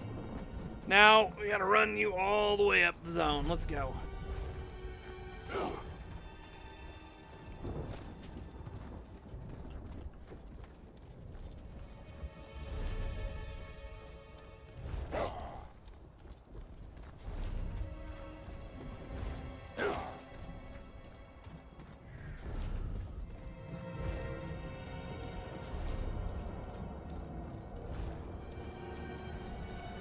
Get you these two-way shrines up this way. I guess three. We can cut across. That's what we'll do.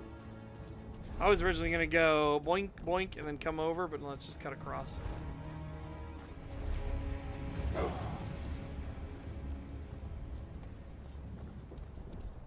All right, the cave of good fucked mounts.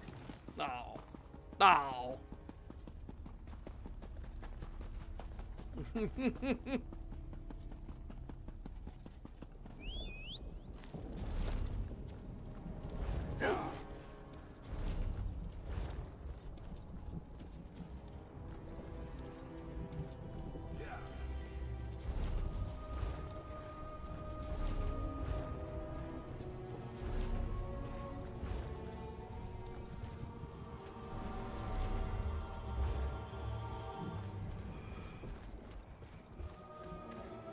Ugh.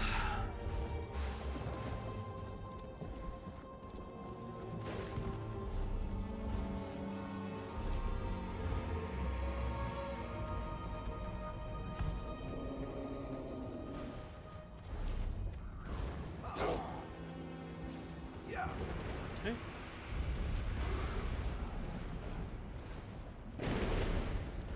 I'm just gonna go slow until he catches up.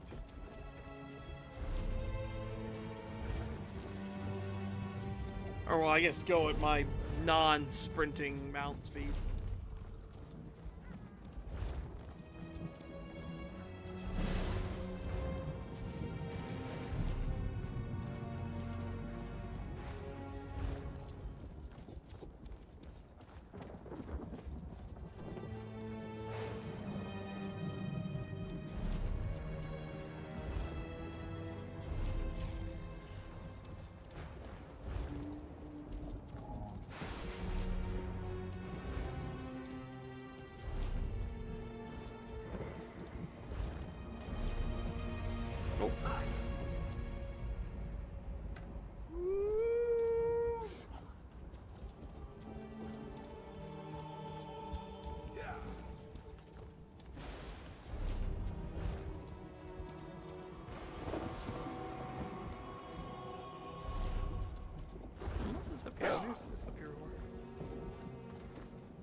little encampment.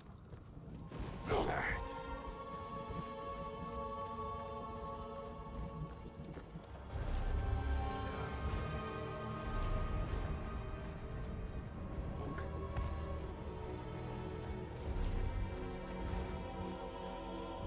Alrighty.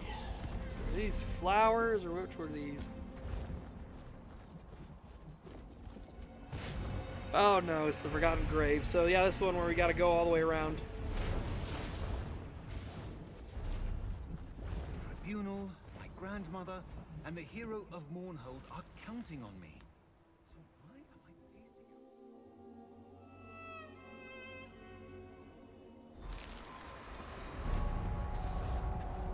Okay. On my way there. Just kill stuff on the way. Kill! Kill!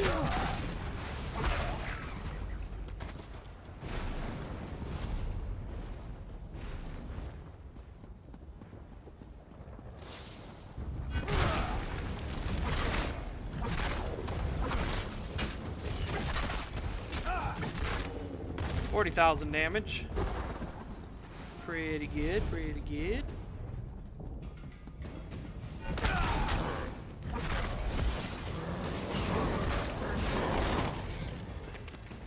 Alright, these ones we have to dig up ourselves, remember.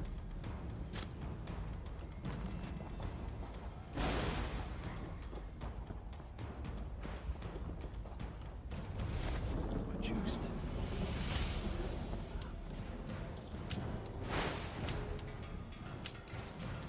Really?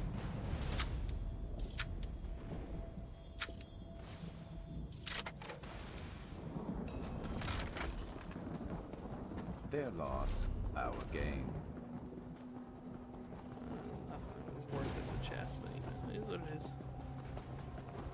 Take it anyways.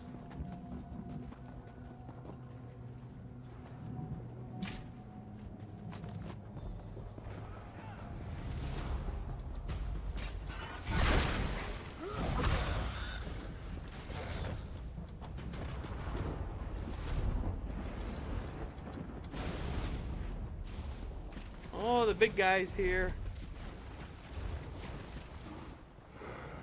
The big boss is here.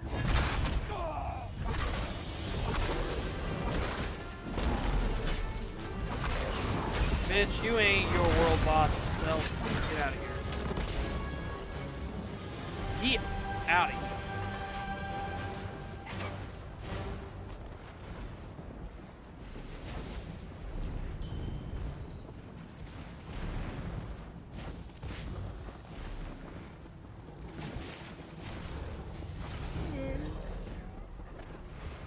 Oh, yeah, you're fighting that one. No, you don't. You gotta go this way. We go up this way.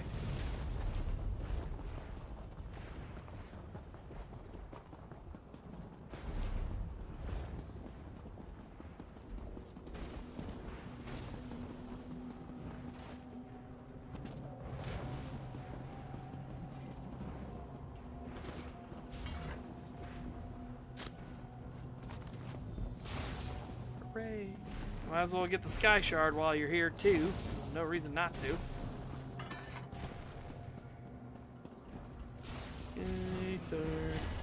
Sky Sword, Sky Sword, Sky Sword. Oh God! A bit more of a drop than I wanted, but that's okay.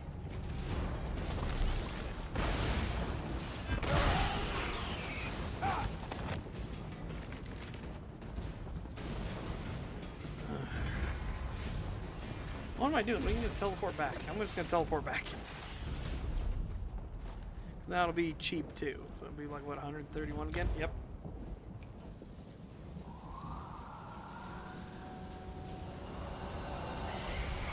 Poof. Into a cloud of leaves.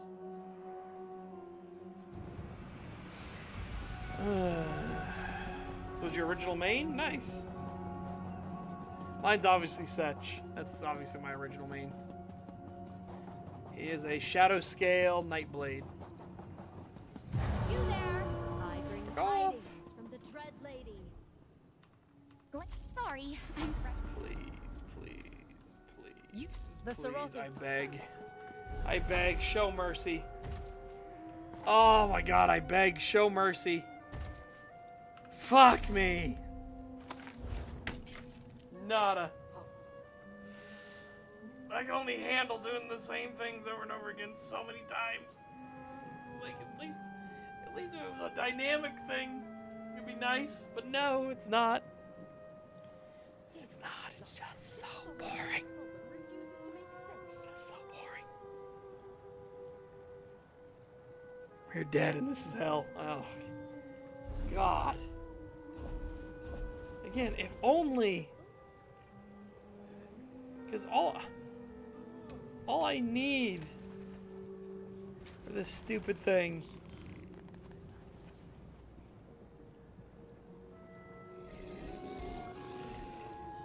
Oh, it's Rothgar.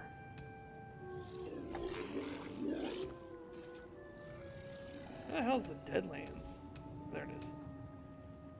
See, look, I just need this. I just need this last one. That's it.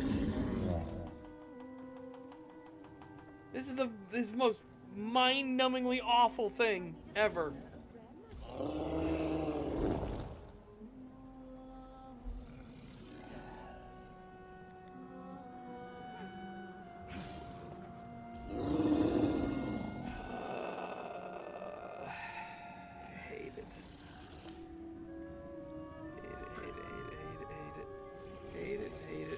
Hate it. Hate it, hate it, hate it, hate it, hate it. Hate, hate, hate, hate, hate, hate. Hate.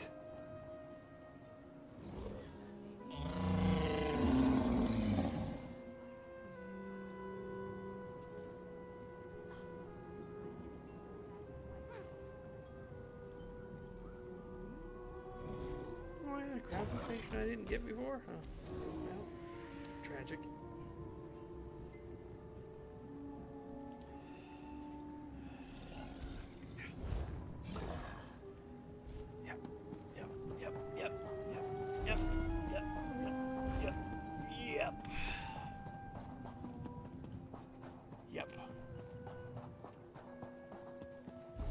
And are these account bound or are these character bound?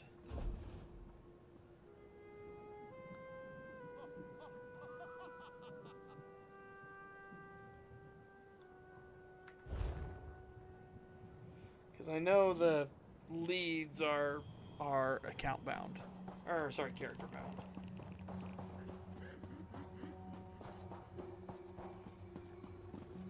I don't know, but I'm done taking the dailies. I can only take so many of the same repetition over and over again. At least when it was repetition, like over here in High Isle, these were actually interesting, like, events to do.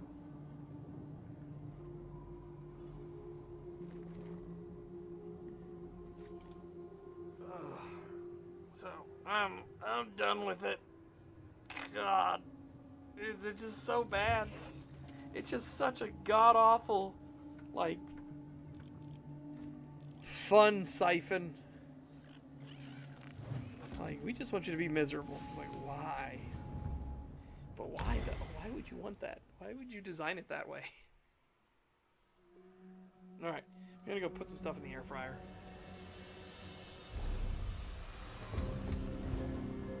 Oh, actually, hang on. What I should do... there's a craft station here, right? Yeah, there's crafting over here.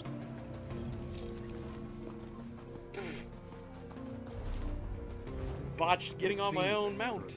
Collections just found something worthwhile. Their Khajiit lockpicker just brought around the drinks. Okay, one slot free.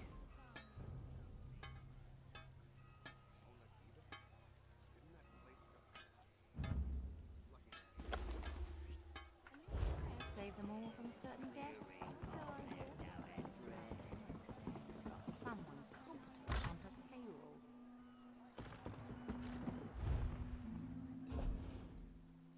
One slot free.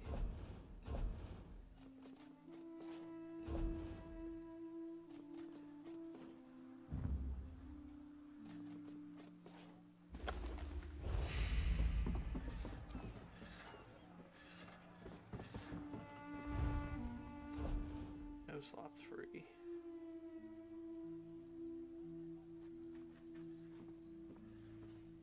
So I'd only open up one slot if I do that. Okay. That's fine. That's fine. Fuck it. Let's do it. I need to clear up inventory space anyways.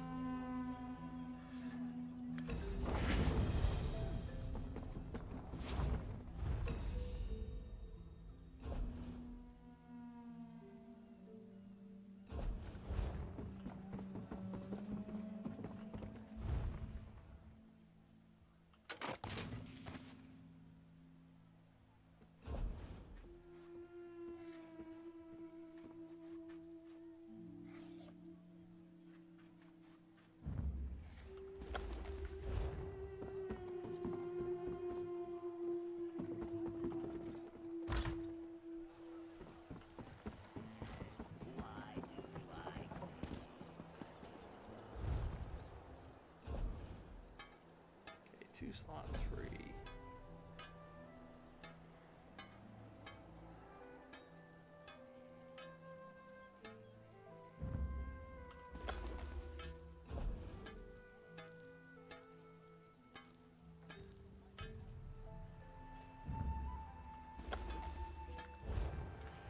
And then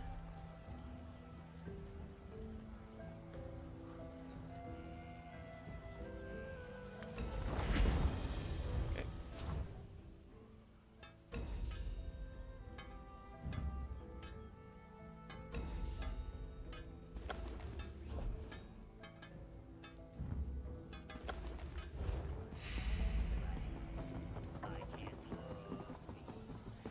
I got another free slot in my inventory. Hooray!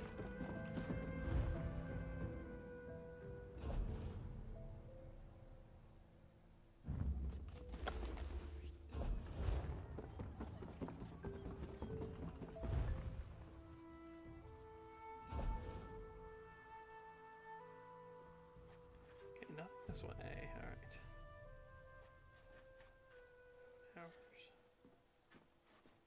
Oh wow, I haven't done anything on these. Okay.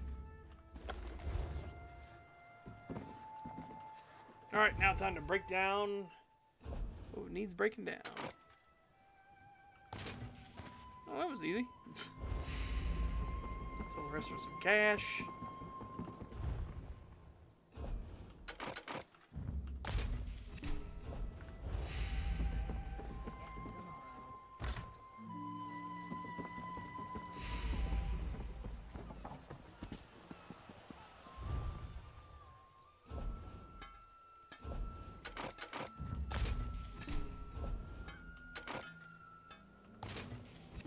Alright.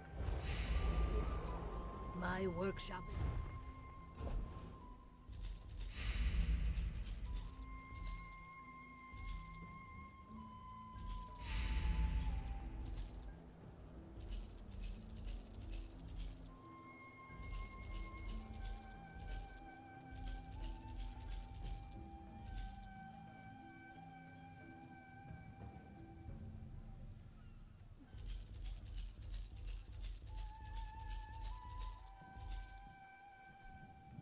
Alright, neat.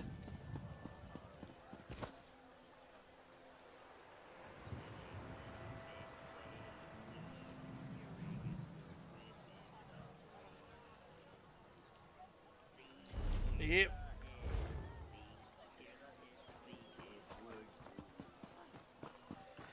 Oh my goodness. There was somebody at this Your game, right? eyes are as lovely as muddy puddles. Pico, you look like someone who knows a good business opportunity when you see one. Much profit. Will you hear me out? What kind of business opportunity are we talking about? Increased business for me, extra gold for you. I believe the Imperials call it a win-win situation. The prominent trader Captain Jimala arrived in port. If we can convince her to export my Vosa Sattles, the possibilities for profit are endless. What's Vosa Salta? The instrument of my people. For many Argonians, the dulcet croaks of a Vossa Sata remind them of the sounds of home. Act as my envoy and bring this opportunity to Captain Jimala. Help me secure a trade agreement and I will compensate you. Alright, what do you need me to do? First, we must learn everything we can about Captain Jimala and how to make a good impression. Talk to people who have dealt with her before, such as Tolwyn, Claus the Ghost, and Rujawan. I'll catch up with you so we can plan our next move. Why use me as an envoy? Why not contact Captain Jimala directly? Appearances, Biko, appearances. Jimala travels the world and has refined tastes. One cannot simply walk up to her and offer their wares like a wandering merchant. No, we must make a good first impression. And to do that, I need you to serve as my envoy. Does an envoy really make you seem more important? Of course. Outsiders respond better to people they see as important. We're partners, equals in this endeavor. Serving as my envoy is for appearances only. It makes us both look good and improves our chances to secure a deal with the captain. I worked with Captain Jimala in the past. You have worked with the legendary Khajiit Sea Captain? Biko, the sun truly shines on me today. Even so, I do not want a deal that's purely dependent on her goodwill toward you. We need to prove that I am a worthy trade partner. Okay. Alright, fair enough. Like, I don't want to just rely on you for everything. I'm gonna go put this stuff in the air fryer now. My stomach, like, squeezed at me. It was like, "Urgh." I'm like, okay, fine. I'll go get the air fryer going. Jeesh. BRB un momento.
Ooh. Ooh. Ooh.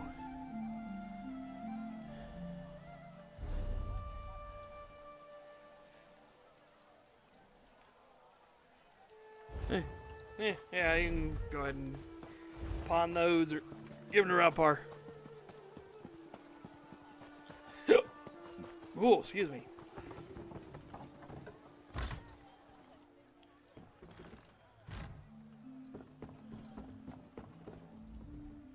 Yes? Is there something I can do for you, Ogel? Sir, I understand you have an arrangement with Captain Jimala. Any suggestion on how to impress her? What is this really about, outsider? Are you trying to intrude upon my business?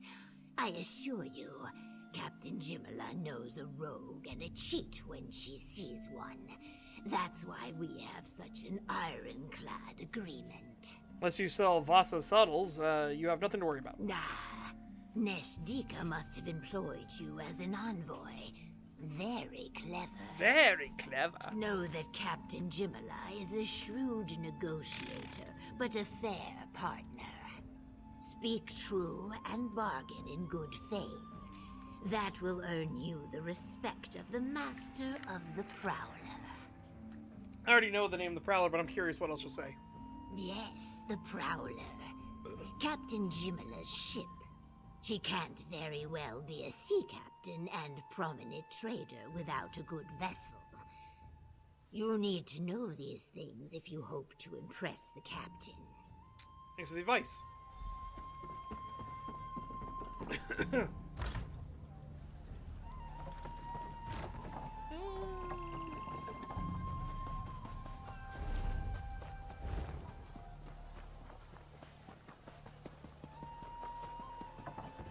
I'm coming.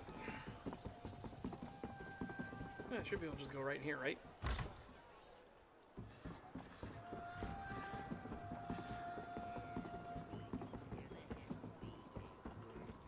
Welcome to Lilmoth, friend. Is that a shrewd and discerning gaze I detect? I know a fellow entrepreneur when I meet one. I'm a financier, you see, and I have an exciting business proposition, if you're interested, of course. Already working with Neshdika, and we're hoping to make a deal with Captain Jimala. The Khajiit Sea Captain, huh? Everyone wants to work with Jimala. I met her a few months ago. I needed a reliable ship to carry Alikiri trade goods. No small thing, what with the war and all. Jimala made me an offer I couldn't refuse.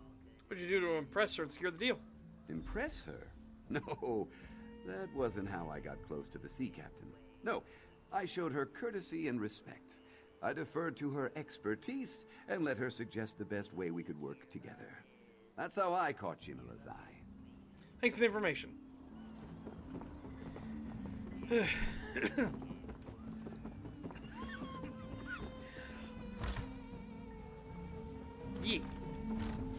Alright. And now, go over here. Chitty chat.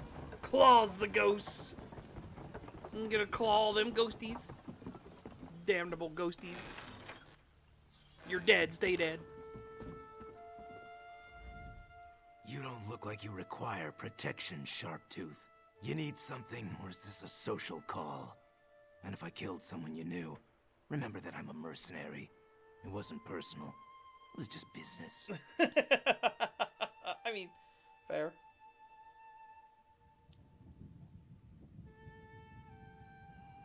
Ouch. Sorry, hang now.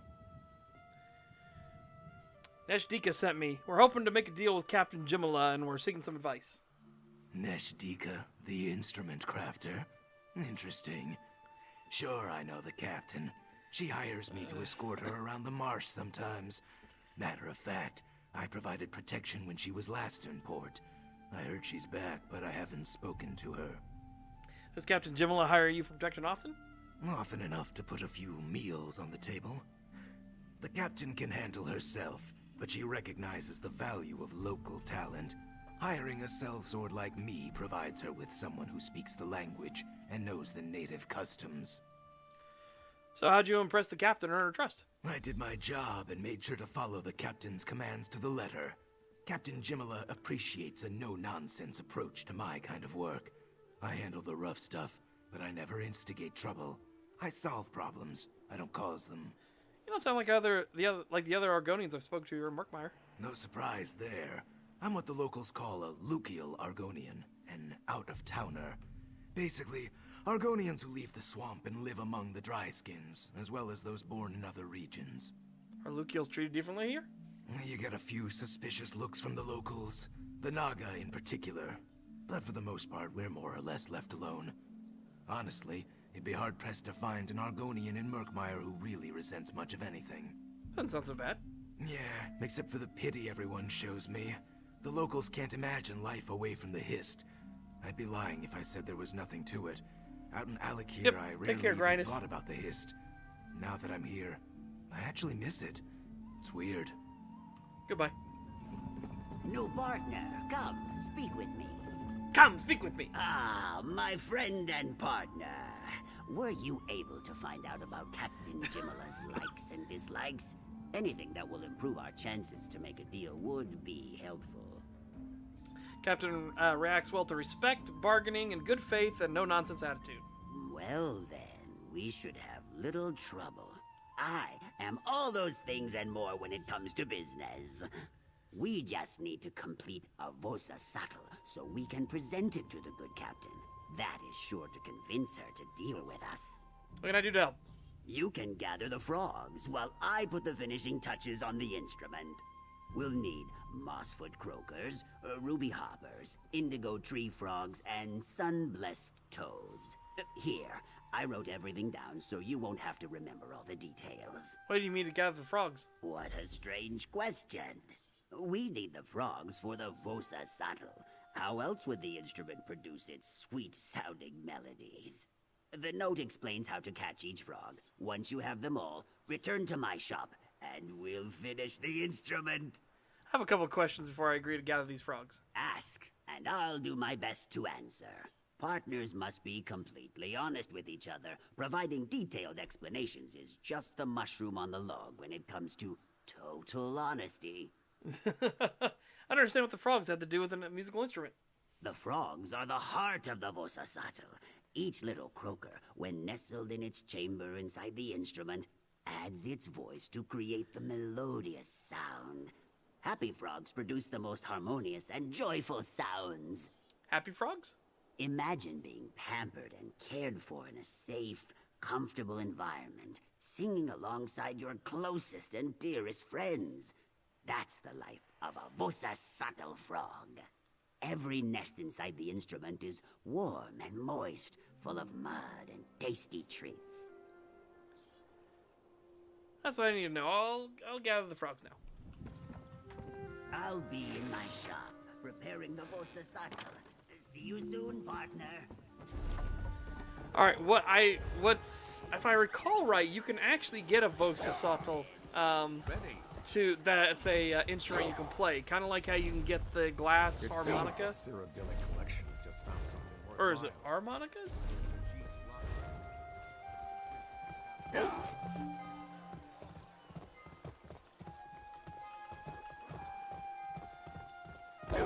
I can show you what they look like. Oh, well, I guess we'll show you what they look like here in a moment anyways, when we actually do the quest.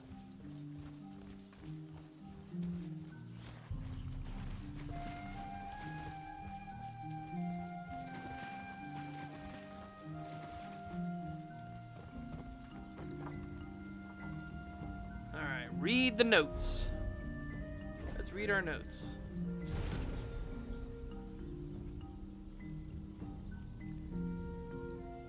Quite docile and easy to catch. Okay. Okay. Beep. Beep. Beep.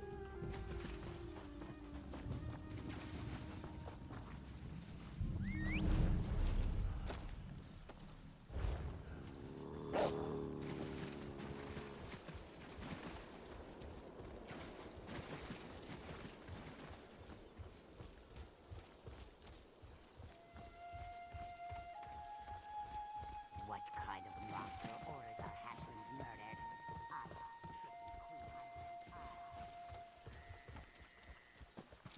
All right. Oh my God! Look at him go! Woo! All right. Second look for the ruby hoppers. These rare red frogs like to sun themselves on stones near water around Lilma. You have to sneak up on them though, or they get frightened and hop away. If that happens, the scared hoppers often hide by the big tree at the center of town. Okay.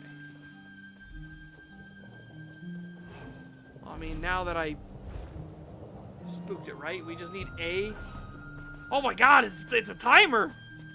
I didn't see the timer!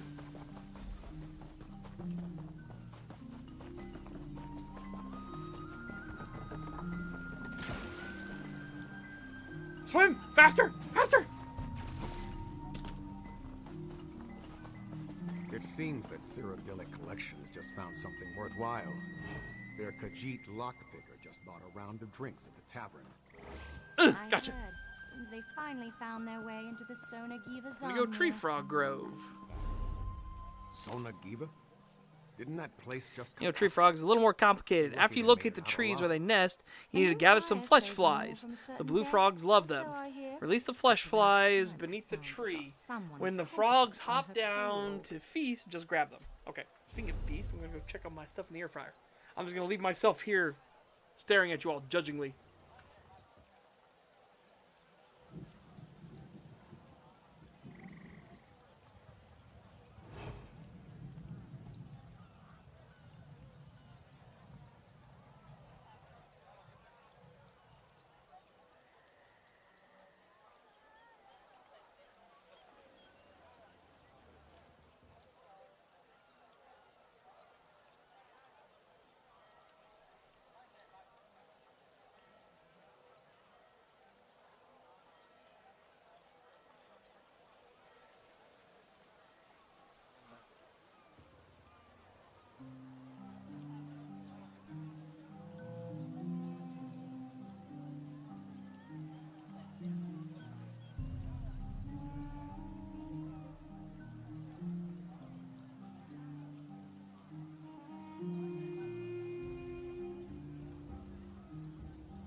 Okay. Oh, that's out of town. Got it. That's right. Am I going past it? Oh yeah, I'll show you what one looks like. Here, Ropar, this is what they look like. Hearing its words within the breeze. Hey, they're there in the little thing. Speak, hear the hiss speak its words to me. Below the roots forever spread. Much to do.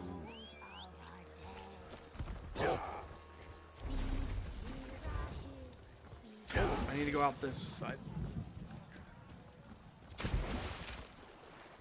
Yeah, no.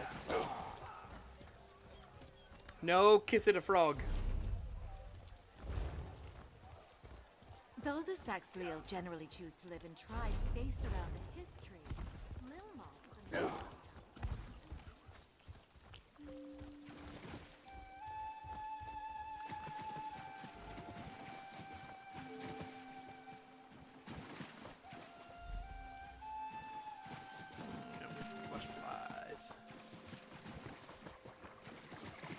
Oh, nip. I guess we'll get both. Been on the lookout for that.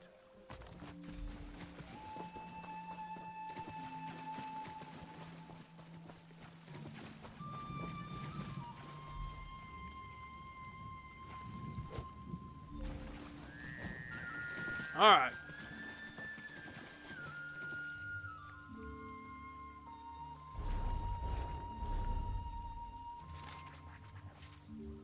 Finally, Sunblessed Toads will prove to be the most difficult of the frogs to catch. Lure them out of their mud pit. You need to trick them into thinking it's time to mate. To do that, you first need to gather the ingredients to make a scent that will attract the frogs and draw them out of hiding. To make the scent, you need to gather the following plants: stench sedge, salt rush, and joy mallow, and combine them to create toad musk. Have the musk, locate a toad mud pit, then pour the toad musk onto yourself and use the croak wheel. Between the scent of the musk and the croaks emerging from the wheel, you're sure to attract sun-blessed toads that you can catch. Good luck. I'm also going to stink of toad.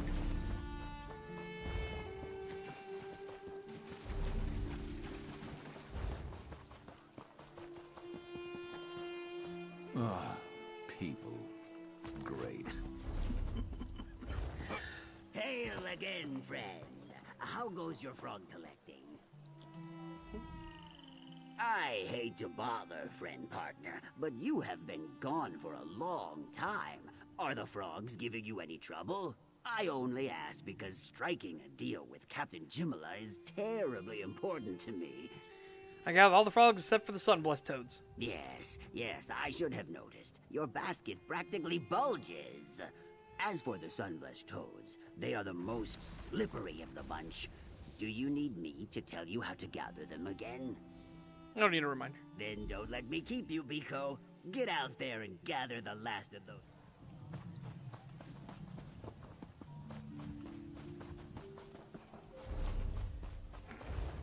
It's like how he just showed up. Is like, hey, you've been gone for a while. Is everything okay? Like you didn't fall into a death pit out here?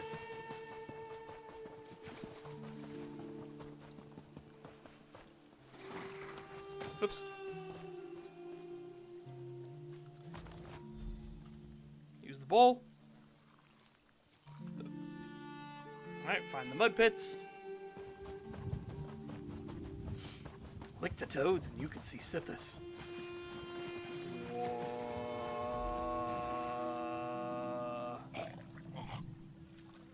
Like how our character was gagging.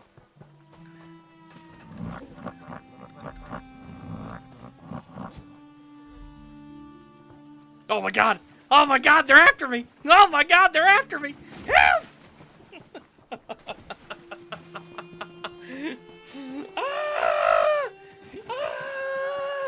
I've got toads chasing me down!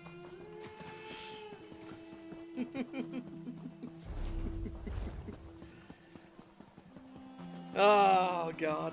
Though the Saxhleel generally choose to live in tribes based around a history. Hysterical. I'll Lilmoth leave is now. a Oh merchant my town god. with no That's true pretty good though. That's a pretty good joke. That is why there are so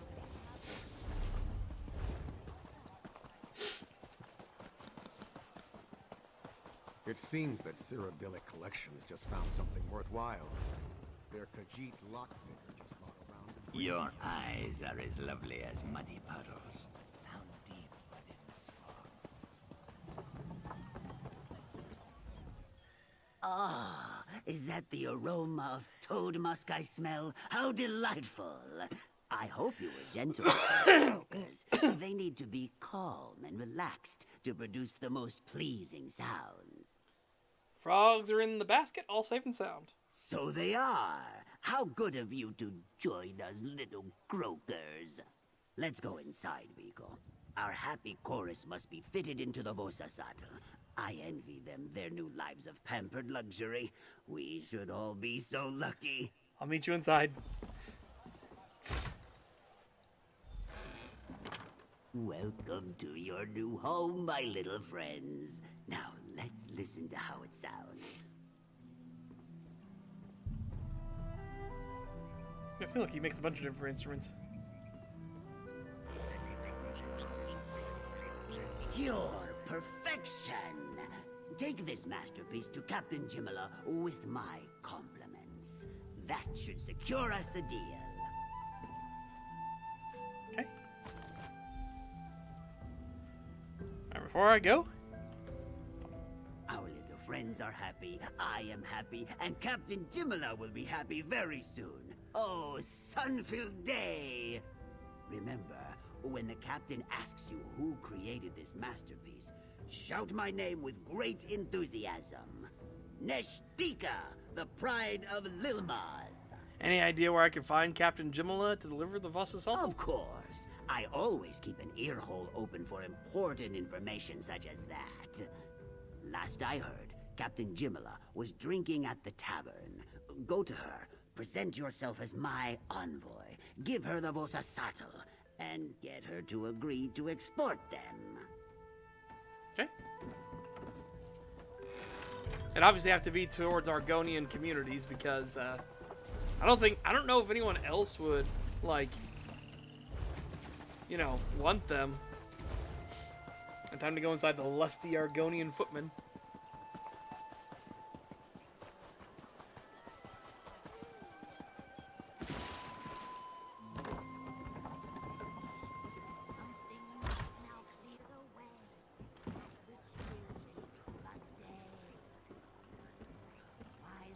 I'm surprised to see you in this part of the world, old friend. Not that I'm complaining. It's always good to see you. But what are you doing in this land of mud and bugs? Here on behalf of Nesh Dika to offer you a deal. Intriguing. Deals keep bringing me back to this swamp after all. So many captains consider Lilmoth to be beneath their notice, but their loss is my gain. Very well, speak. What's your proposition? First, Nesh Dika wants you to have this Vasasatl as a gift and to display the depth of his skill. Vosa, what now? Tell me more, envoy. What is this contraption and why should I care? The Vasasatl is a musical instrument. Argonians and other lands would love a little sound of home. Oh, the sound of home. Yes, I can see the profit in that. I target tavern owners with Argonian clientele. But what sort of instrument is this? I've never seen anything like it. It's a sort of wind and keyboard instrument and uses frogs to make its sounds. I think what you said will make more sense after another couple of drinks. Still, it's exotic, I'll give it that. And I love a good challenge. Very well. Tell Nesh Dika we have a deal. Let's start with 5 of these and see how they sell. I'll let Nesh Dika know he has a deal. Let's start with 5 of these, see if they sell. Again, not a bad idea to start with a limited number, right?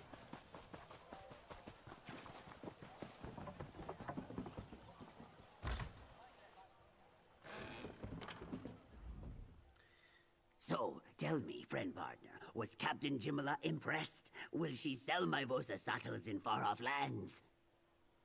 You have a deal. The captain will take 5 Vosasattles to start. The sun shines on my scales. 5 Vosasattles. I am going to need so many frogs. No worries, Miko. I will gather the little croakers myself. The next few days will be very busy, but very profitable. Speaking of profit, this is for you. Thank you.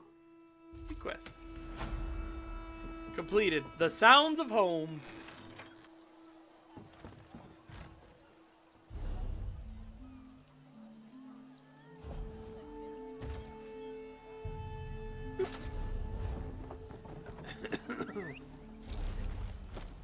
Okay.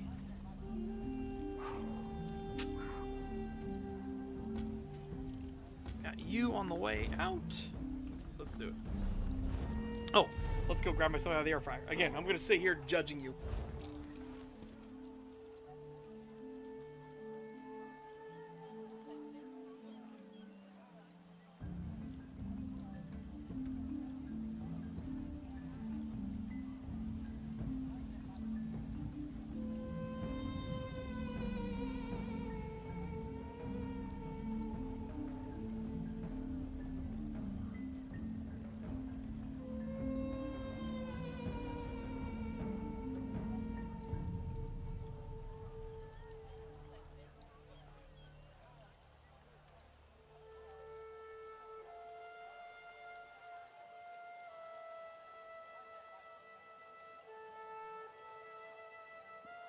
He's just sitting there judging me menacingly.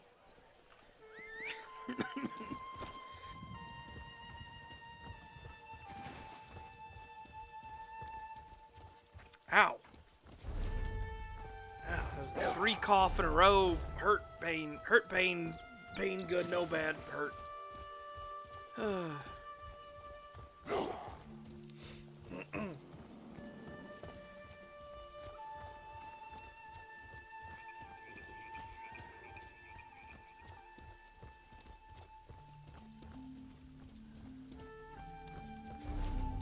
It's nice to look at, sure, but let's not let it slow us down. Hi there, Hiss. Pardon me, traveler, but have you a moment? I was recently attacked by a flock of hackwings and lost a possession of grave importance as I fled. If you would but help me retrieve it, I would reward you most greatly. What are we looking for? A plain wooden box the length of my forearm. Last I saw, it was nestled in the beak of one of the hackwings that attacked me. I believe it may have brought the box back to its nest, just northwest of this dock.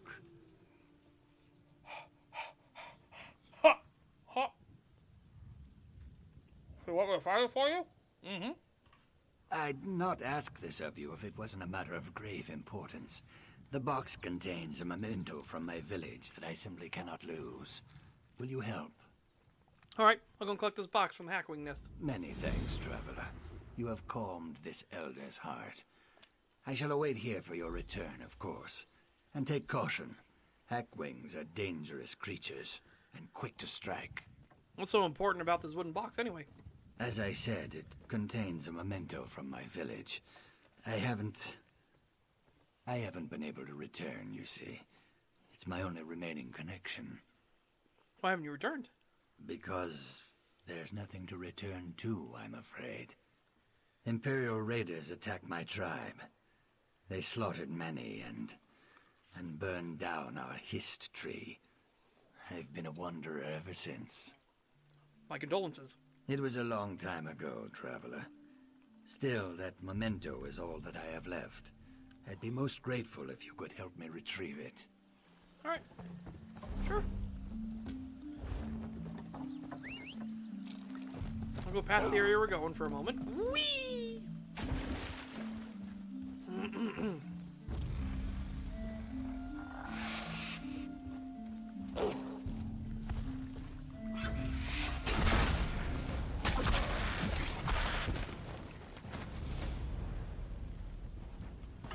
The heck? Which tribe could this belong to? Discarded arrow.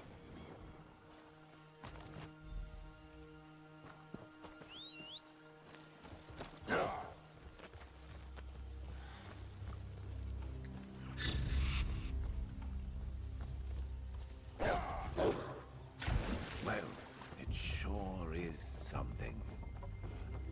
Now what? I see you have returned empty-handed. Were you unable to find the box I seek? No, but I found this pendant and some arrows. This pendant belongs to the Root House people. It seems their hunting party arrived before you could. Perhaps they took the box with them. Their campsite is just a ways north of here, if you don't mind helping me further. I can go and check. Be cautious. Though the Root House people may not be hostile, their greed runs deeper than the Hist's roots. While my box holds nothing of value, they'll likely use your interest to their advantage. Probably best I know what's in the box. Oh, yes, of course. It's a large branch, burnt and withered. It belonged to my village's history, you see. I see. I'll go speak to the Root House people. When your task is complete, meet me in the Brightthroat village. It pains me to ask so much from you, but please know that the branch you seek holds great importance to me. I don't know what I would do if it was lost.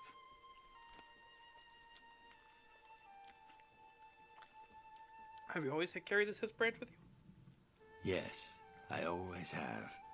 When my village's history was burned, I was able to pry a single branch loose. I've magically preserved it for many years. It is my only remaining connection to my village, and to the members of my tribe. I see. A tribe's connection to its hist is sacred. One cannot exist without the other. So I felt as long as I had this branch with me, my tribe could never truly be gone. A silly thought, perhaps, but one that has kept me going. Have you never belonged to another tribe? In the past, I couldn't bear to call anywhere home, and so I only wandered. But now I have finally found my way back to Murkmire. Today I shall be welcomed to the Brightthroat village, and become a member of their tribe.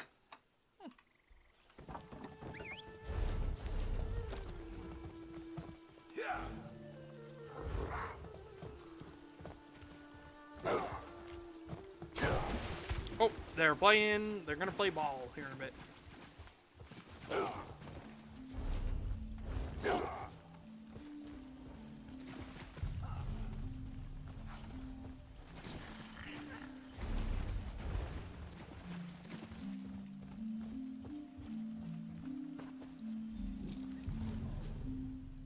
What business have you with the Root House people? Did you find a wooden box in a nearby... Ah! Some hay. Yeah. Oh. Oh. Bastard bitchery.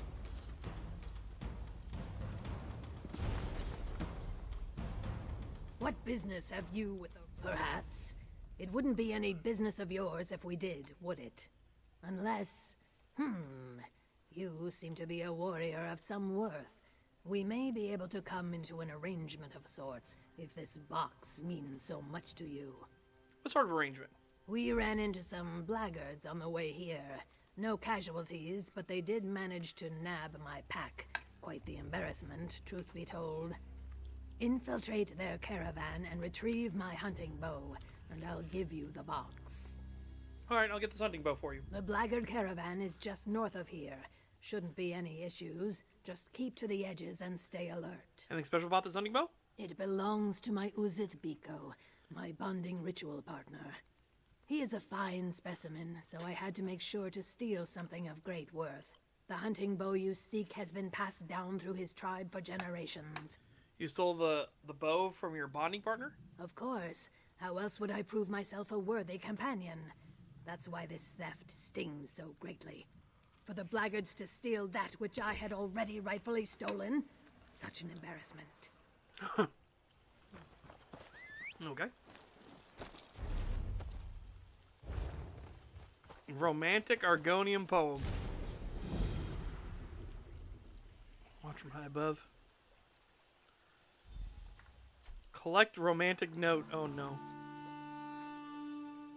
Frog totem. Let's go get the hunting bow back. Whoa!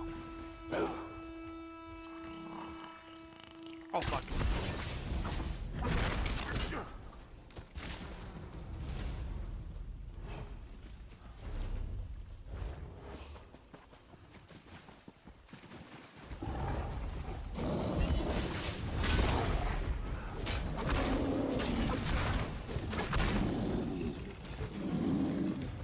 $38,000. 38,000. It's a pretty good hit. Not my best.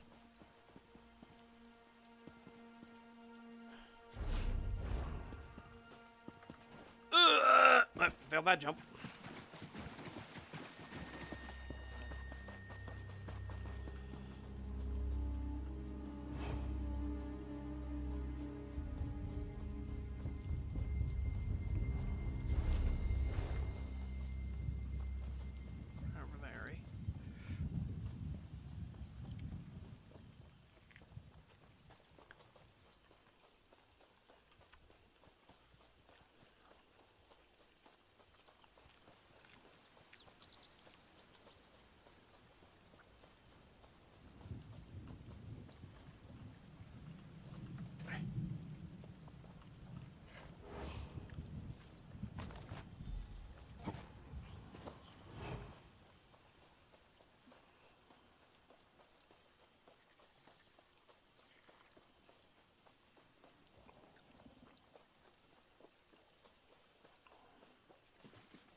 I love the strange, crazy, kooky plants that they have in Murkmire.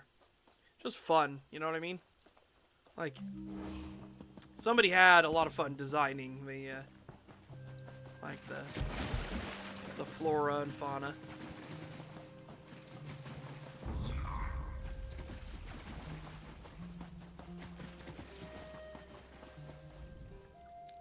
So, you've returned. Have you the hunting bow? Very well. You have earned your prize. Though the box was damaged by the Hackwings, the branch within remains unscathed. I suspect a powerful magic protects it. Powerful magic? Yes, it's most strange. Who would care so deeply for an old, burnt branch?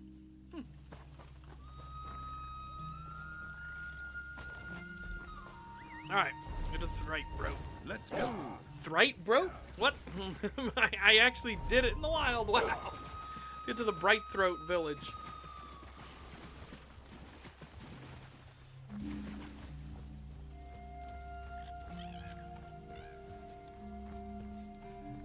Thrite, bro. Oh.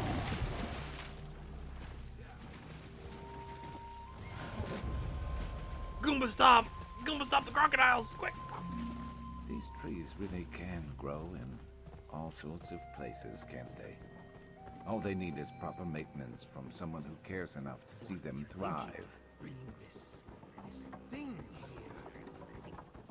Look at it, Iskanath. This was Saxon. To rest the roots of the hist. We're down there. What are you doing down there?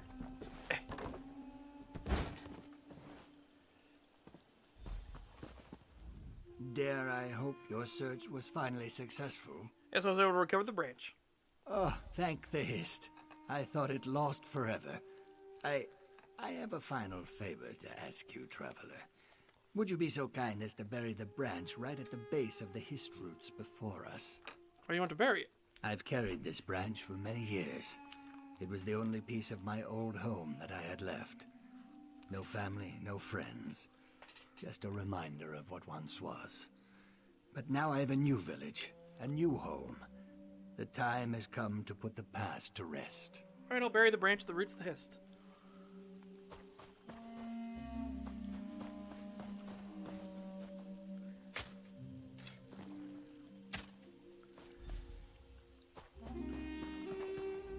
By your hands, my traveling has come to an end. Thank you. A foolish thought, perhaps, but I feel as though a piece of my tribe is now a part of this village. Of course. After all, aren't you a part of this village now? I suppose you're right. I was as much a part of my tribe as any branch of our Hist. Here, your reward. Thanks to your actions, I feel as though I can finally find peace.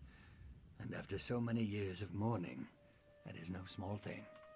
Now is the time to work towards the prosperity of my village. I've already offered my services as a healer, of course. I have quite a bit of experience in the field, given my various travels. Tell me about your travels. I mourned the loss of my village greatly. Every waking moment I thought of that night. The screams, the blood, the ash. So I chose to leave Merkmire. Still, though, I carried the branch and the memories. Where'd you go? Many places, though I spent most of my years in the friendly cities of elsewhere. It was there that the name Hands That Heal was gifted to me, due to my magical skill. And then, after many long years, I made the choice to come home. Why'd you decide to return? I simply realized how greatly I missed my homeland. The thought of dying on foreign soil, away from the roots of the Hist, was too sad to bear. And so, here I am.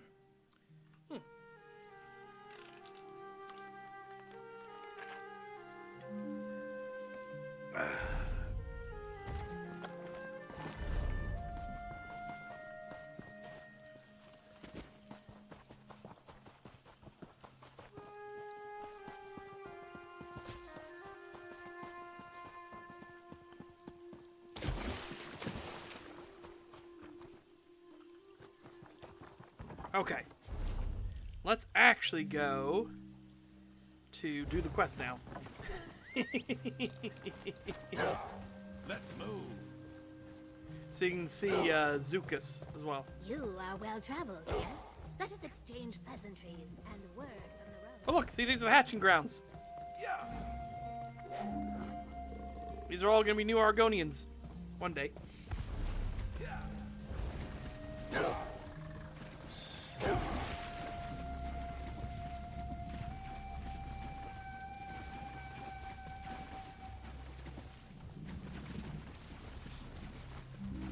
Oh, there's a feral behemoth.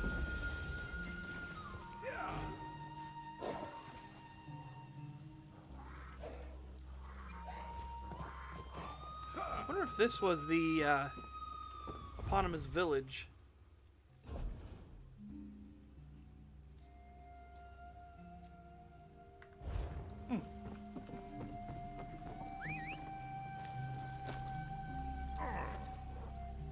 What kind of explosive do you use to get rid of a hist tree? An anti-hist amine. A mine. Oh my goodness sakes.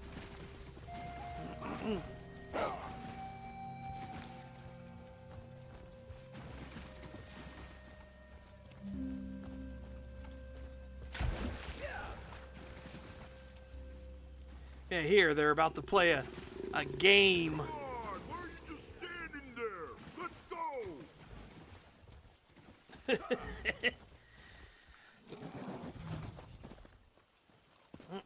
Yeah, here's Zukas. Who's our main character. He's our main character here within the zone. Ah, Sun's blessings, Biko. You come to discuss friend Famia's missing explorers, yes? Yeah, so you discovered. Only the scent of conspiracy. But for now, the scent is enough.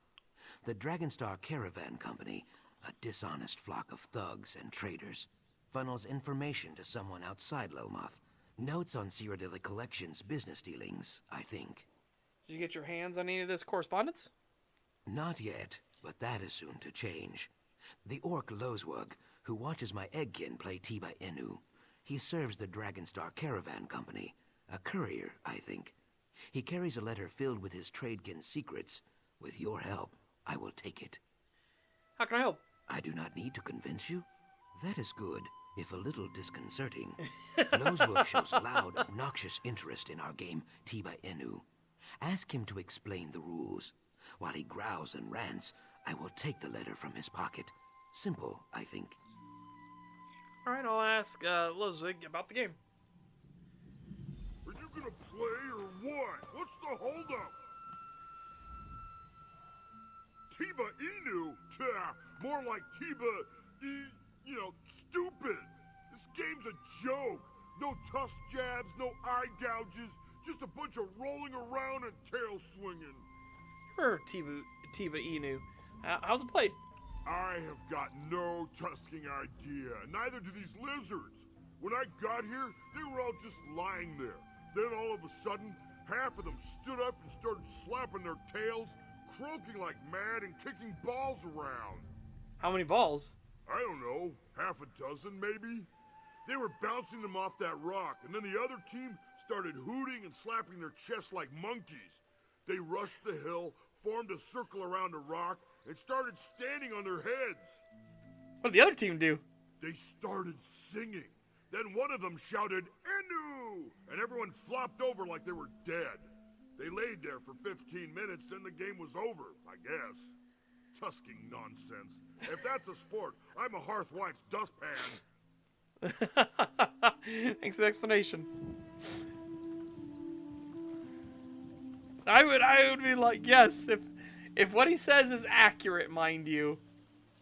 Do you know how fucking, like, I would go crazy. Like, what are we doing? How in the fuck do you play Tiba Inu? Very well done. You must be half Riverboa, Biko. Lozwug looked hypnotized. No, I give you too much credit. He has a brain like a bone trout. But my tongue wanders. Let me read this. Oh, yes, this may rattle the cattails. What does it say? It is not just notes on business dealings. It is a description of friend Famia. Where she walks, who she speaks with, what she eats, and so on. I had no idea she ate so many snails. So the Dragonstar Caravan Company has been spying on Famia? On Famia and her explorer kin also, I think. We cannot be sure, though. Simple Lozwug carried only this letter. I know a place where more information can be found, but you will have to go alone. What is this place? The Dragonstar Depot in Lilmoth. I leased them the land. They were very pleased, until it sunk. Now they slop around in there like angry mudmoles. No one is welcome, least of all me. If you sneak into the depot, you may find more clues. Alright, I'll search the depot for more clues. I should tell you, the Dragonstar Dryskins are not over fond of uninvited guests. If they see you, they will probably shout or ring bells or run in silly circles, so be cautious. And please try not to kill anyone. It always leads to headaches. What happened between you and the Dragonstar Caravan Company exactly? It started with Domitia Nausicaa. She oversees the Dragonstar Caravan Company's affairs here in Murkmire. We made a bargain, a land deal.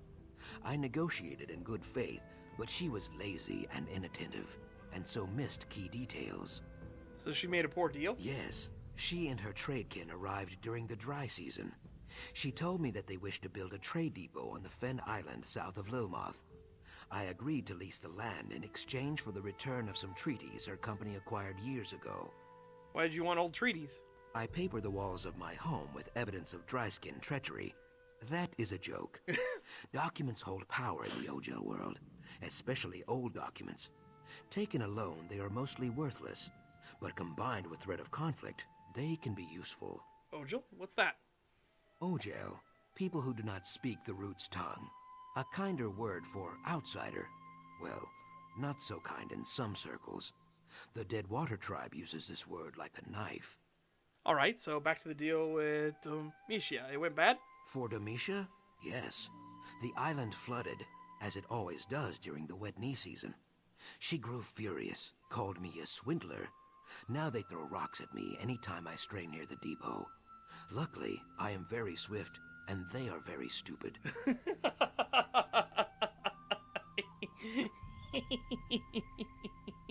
Luckily, I am very swift, and they are very stupid. Why didn't you stay in the depot with me? You just pickpocketed that orc. In the chilly lake we call negotiation, a good reputation is like a sturdy raft. A bad reputation is like a stone tied to your tail. Saxhleel do not drown, but it is very difficult to see at the bottom of a lake. I am sorry. This is a poor metaphor. Any tips on infiltrating the depot? Yes. As the depot is sinking, the fence up against the swamp is in poor repair. There is a spot near the back of the camp where you can get in, but not out. This may be better than going in the front, yes? Here, I'll mark the spot on your map. Why are you helping us? It is like I said before. I wish to keep friend Phineas safe. Has nothing to do with the Remnant of Argon? Ha! So you know about the Remnant too. Some rumors are like willow fibers, Biko. Well hidden and best left alone. A conversation for another time, I think. Alright, goodbye.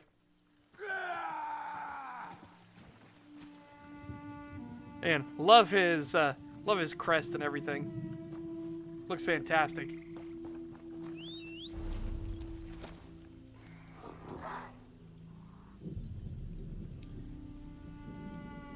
Okay.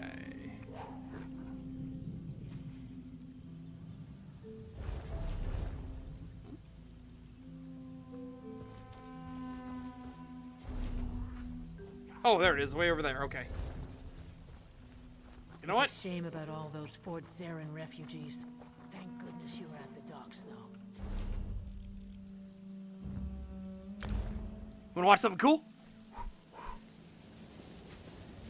Where did those leaves come from? We don't have leaves like that here in the swamp.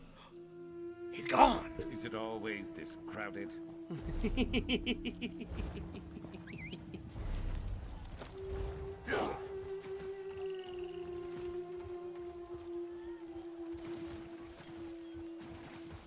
Ooh.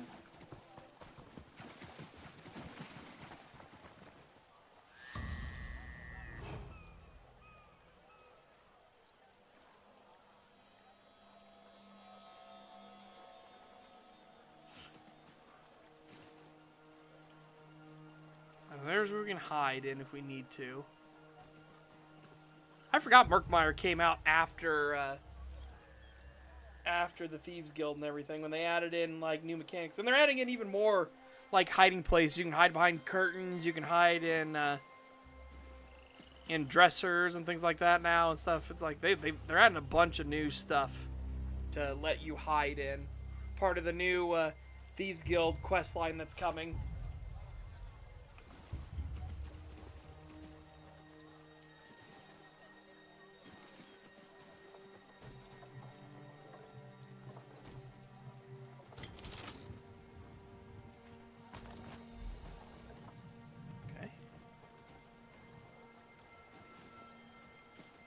Ooh. No authorities, no castles, no mushroom towers, no crowds, and it's far away from everything. I mean, really, what's not to like about Lilmoth?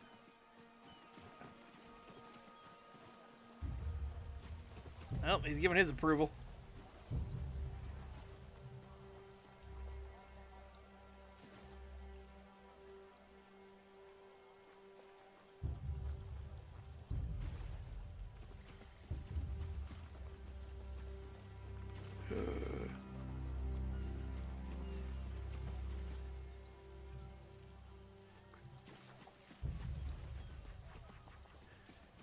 long way around. We're going the long way around.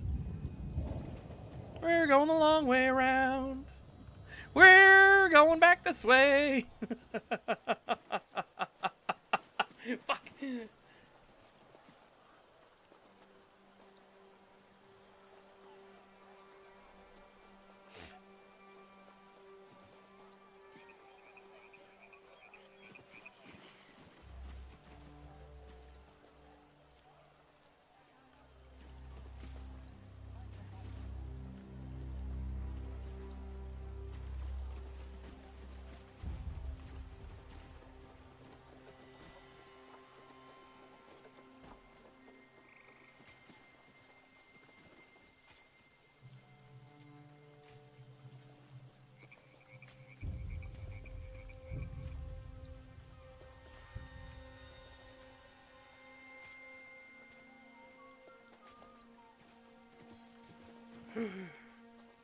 Oh my god.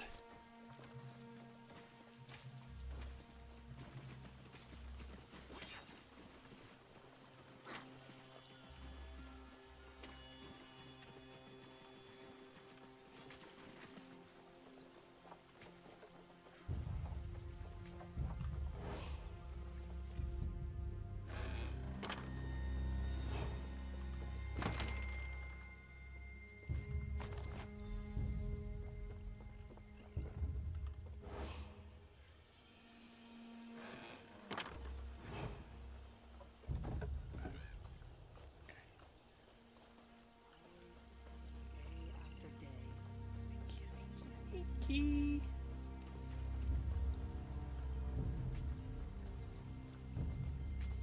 Fuck. Sneaky.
Shit, there's a bot in the chat too.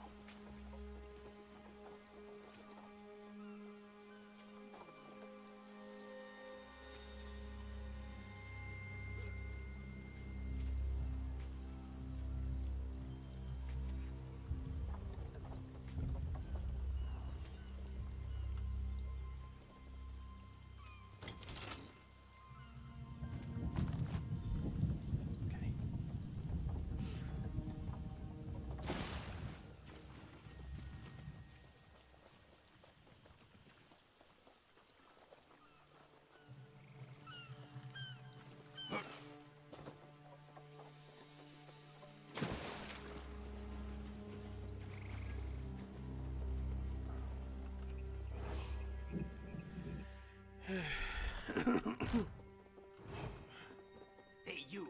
Who are you? What are you doing in there?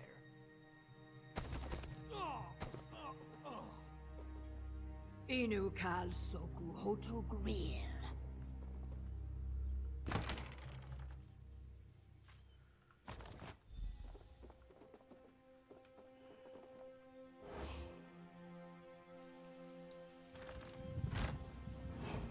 Well, that's not good.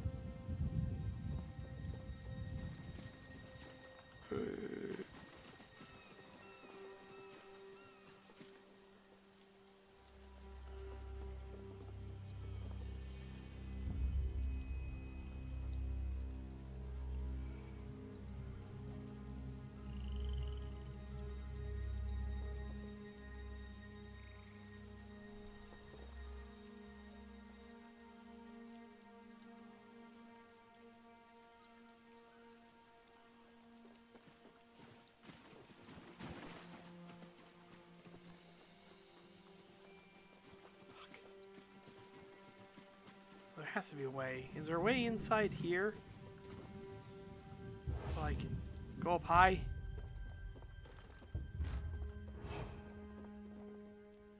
No, I was hoping there'd like another way out so we could like leap onto that and get out of here.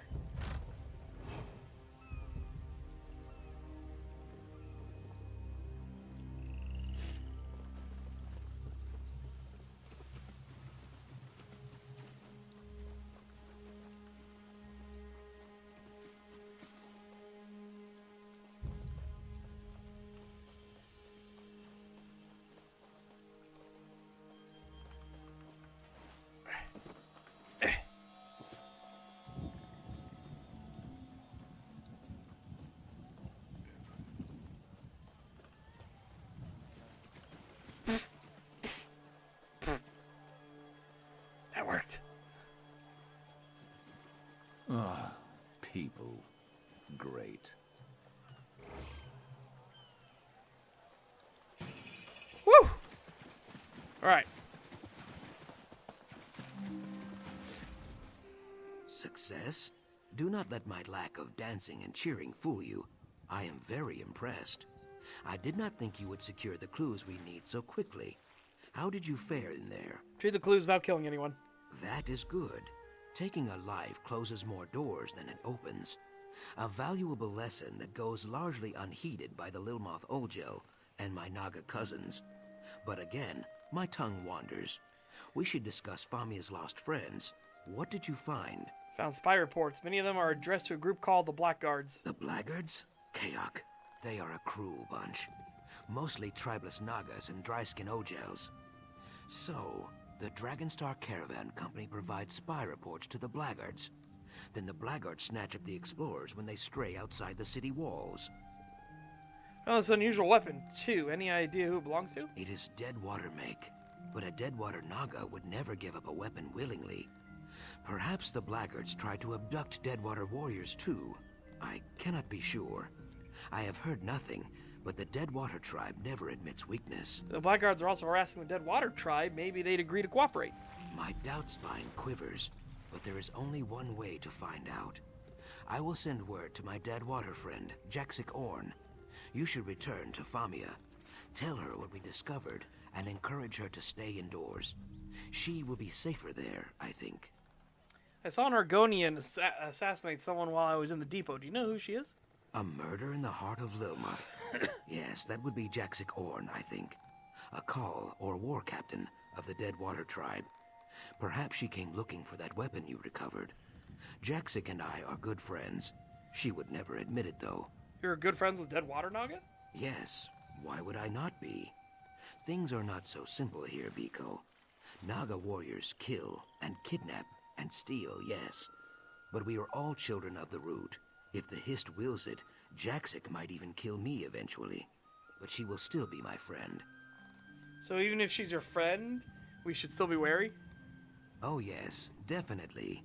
Like I said, there are no guarantees with the Deadwater tribe.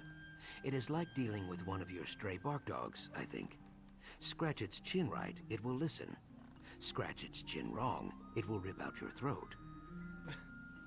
I mean, that's one way to look at it. Anyways, let's get rid of this bot. Bye-bye. Okay. Yeah.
Huh.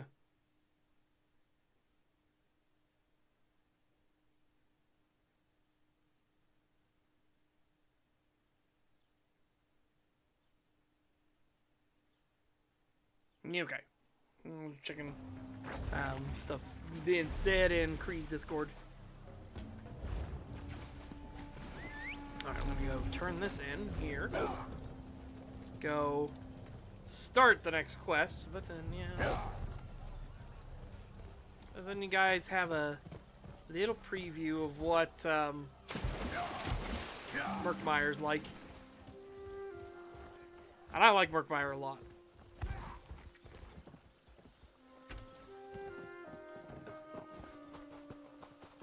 I like Murkmire. I think it's a...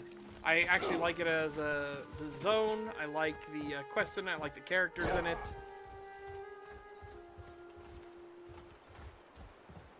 I have work, and I'm not particular about who takes the job.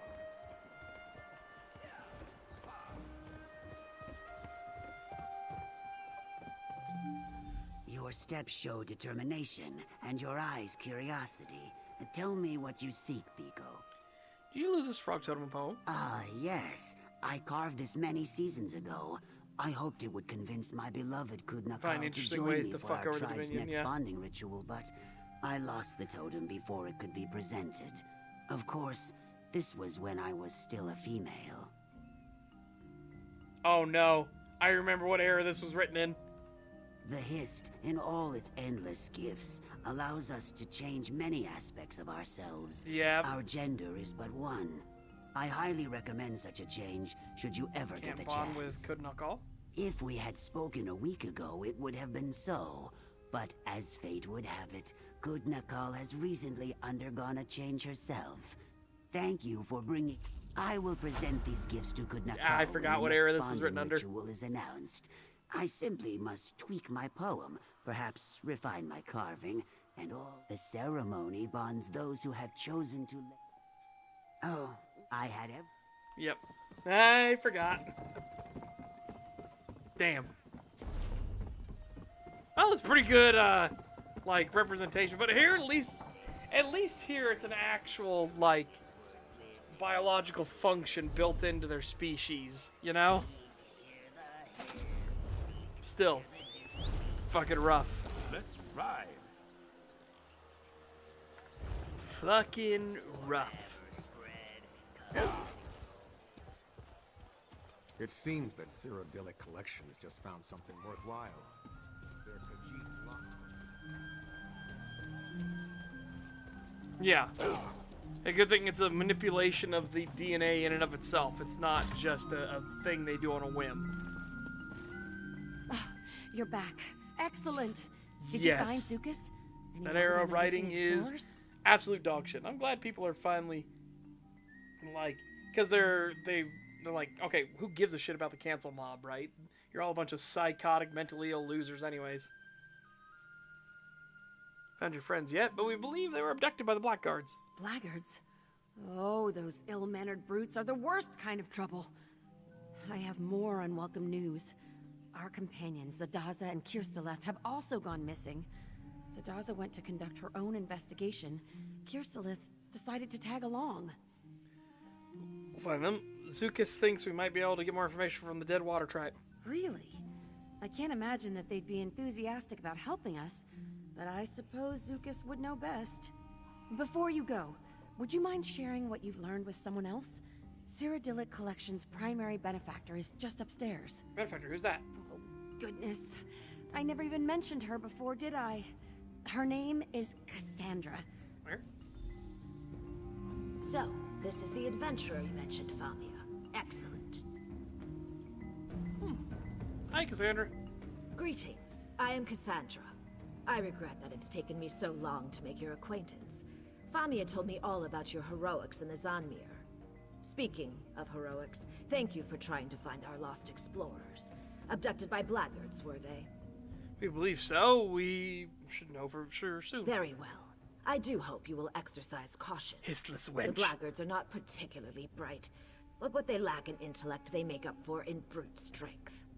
Our friend Zukas, for all his many virtues, is not a warrior. We're going to meet with a member of the Deadwater tribe named Jaxix Orn. Perhaps you can help. Yes, I'm familiar with Jaxix Orn. A very proud warrior. Hopefully, not too proud. If we have common cause with the Deadwater tribe, it only makes sense to cooperate. Compromise and collaboration rest at the very heart of all great endeavors. I'll keep that in mind. If you'll excuse me, Zuka's is waiting. Farewell. Blackguards. Unwelcome news, isn't it, Whiptail?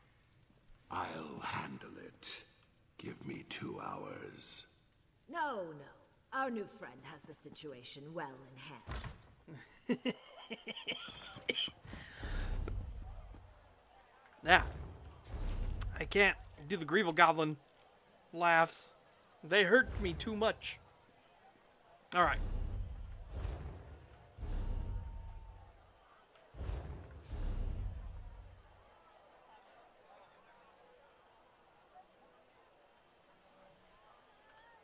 What is that? What is that? It's stuck in my head. Hang on a second. Hang on.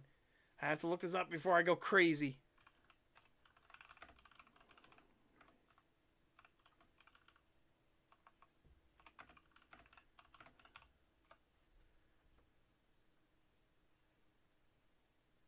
Modest mouse float on. Because it just came in my head after I said all right. All right, already it all goes on. I'm just like, I never remember what that song was. And I remember I wanted to look it up the other day, too. But yeah. Alright, chat. So remember, chat, for this Saturday Showtime, we're watching Oh Brother, Where Art Thou? Yeah. Should be a ton of fun. I highly recommend the movie, and so I highly recommend you guys show up. You will like it quite a lot. I do feel. Yeah, in the meantime, hope you guys take care. Have a fantastic day. Stay safe and healthy. Get fit, get ripped, and I will see you back here tomorrow. I'm just going to be doing some, obviously, grinding off streams and doing some more writing. Yeah. Yeah. So we can do more of our book stuff at the starts of these streams. Yeah. Bye-bye for now, everyone.